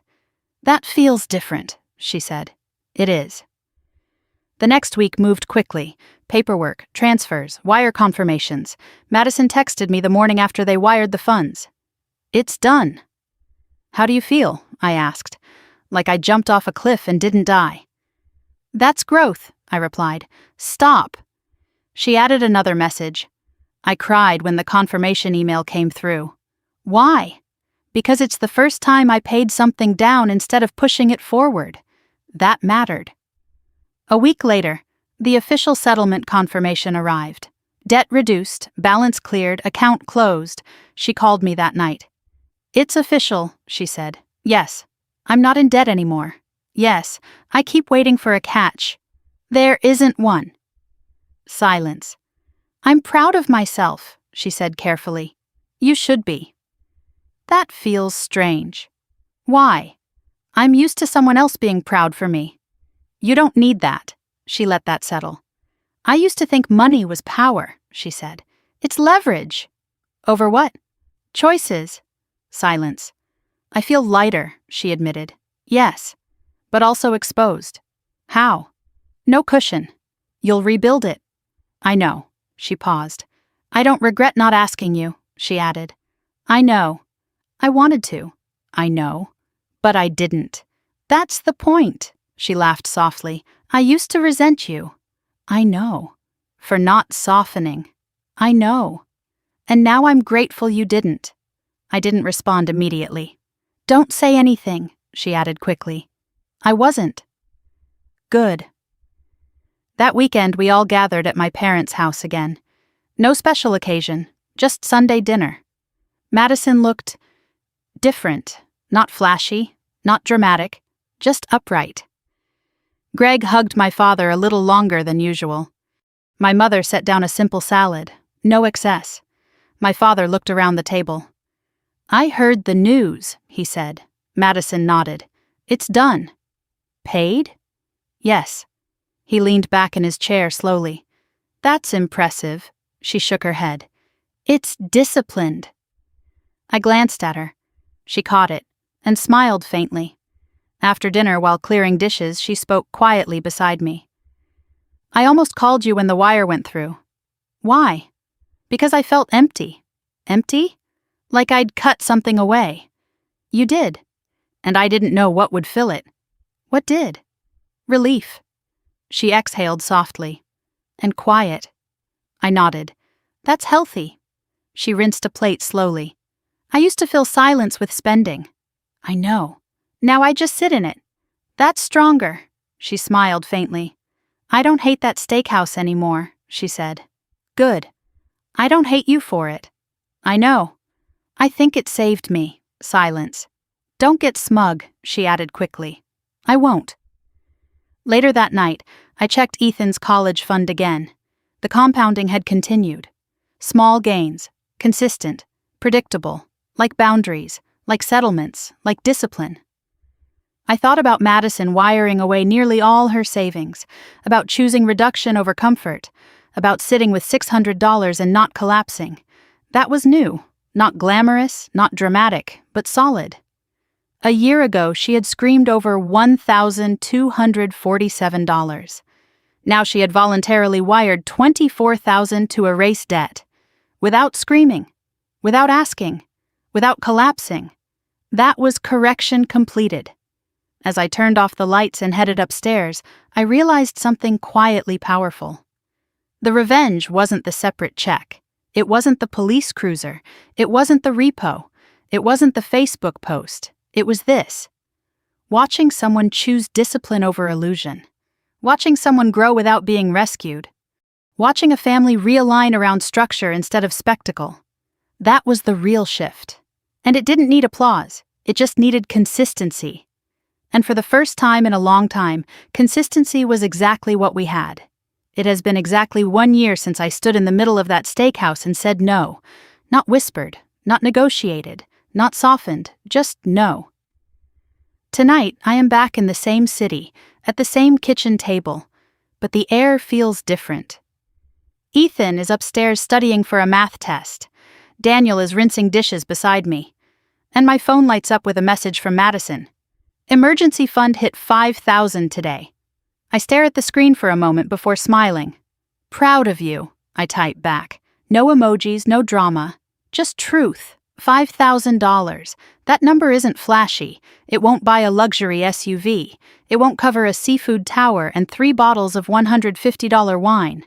But it represents something stronger. It represents restraint. It represents repetition. It represents a woman who once screamed over a restaurant bill and now celebrates a savings milestone in silence. Daniel dries his hands and glances at me. "Good news?" he asks. "Yes." "She hit a goal?" "Yes." He nods slowly. "She did the work." "Yes." And that matters. A year ago, this story looked like revenge. A sister ordering lobster and expensive wine, a hijacked birthday dinner, a public confrontation, police lights flashing outside a downtown Chicago steakhouse at 9:15 in the evening. It looked dramatic. It looked like family drama at its worst. But that wasn't the real story.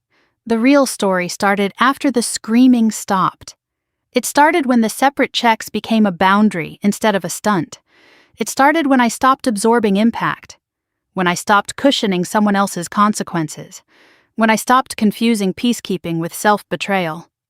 Madison didn't change overnight. She didn't wake up suddenly disciplined.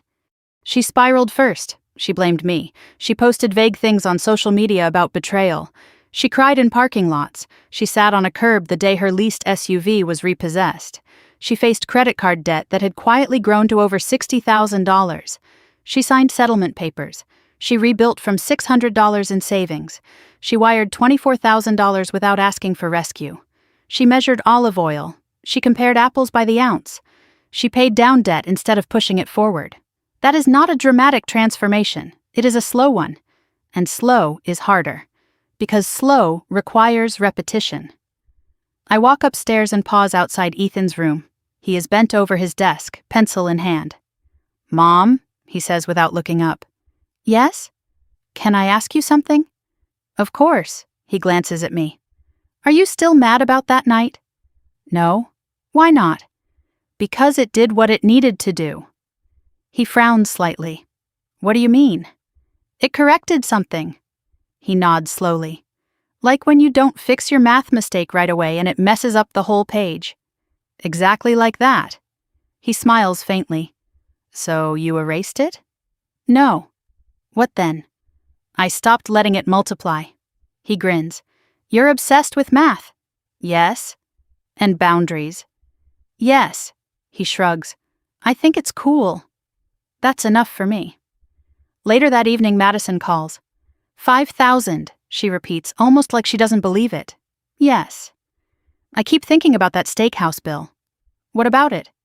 It was $1,247. Yes. That number felt catastrophic then. And now? Now it feels small. It was never about the number. I know. She exhales slowly. I don't hate that version of me anymore, she says quietly. That's important. I understand her.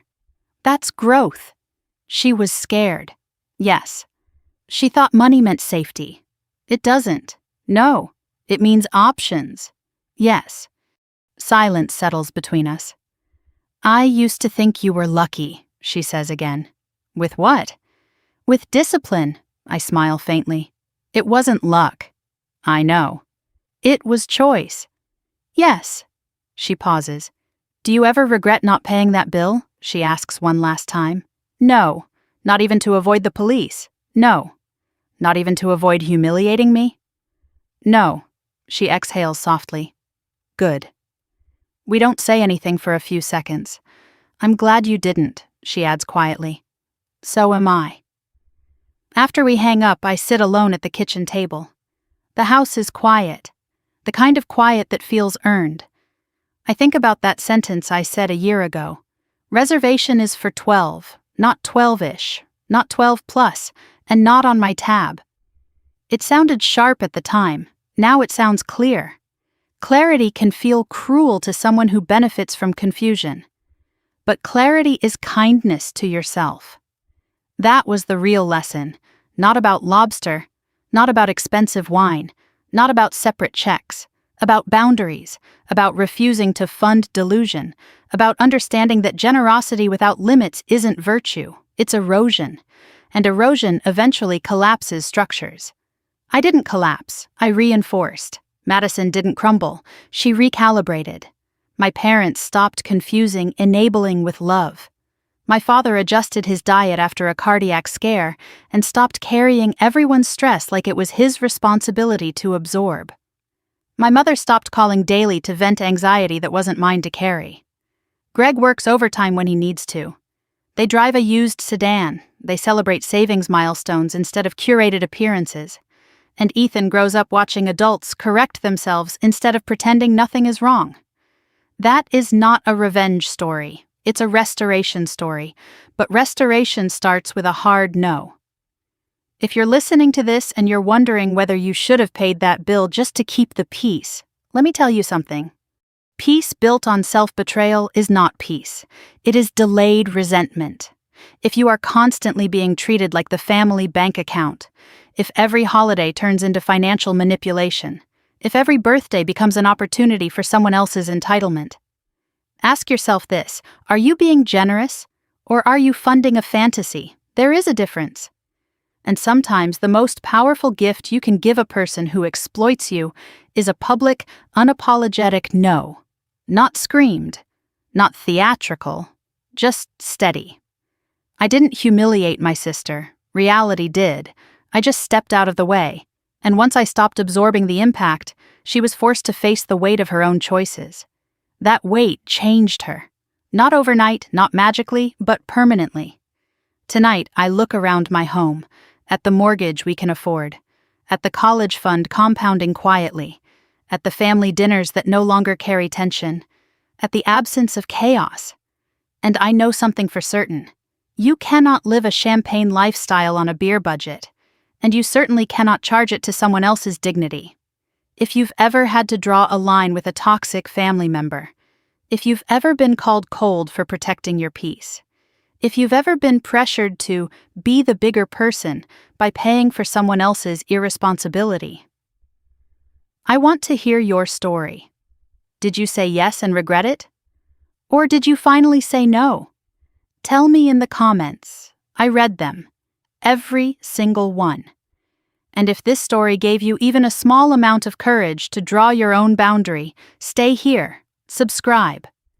There are more stories about family drama, betrayal, hidden power, and the quiet strength of choosing yourself. Because sometimes the most life-changing moment isn't loud. It's a calm voice across a white tablecloth saying, "Separate checks," and meaning it.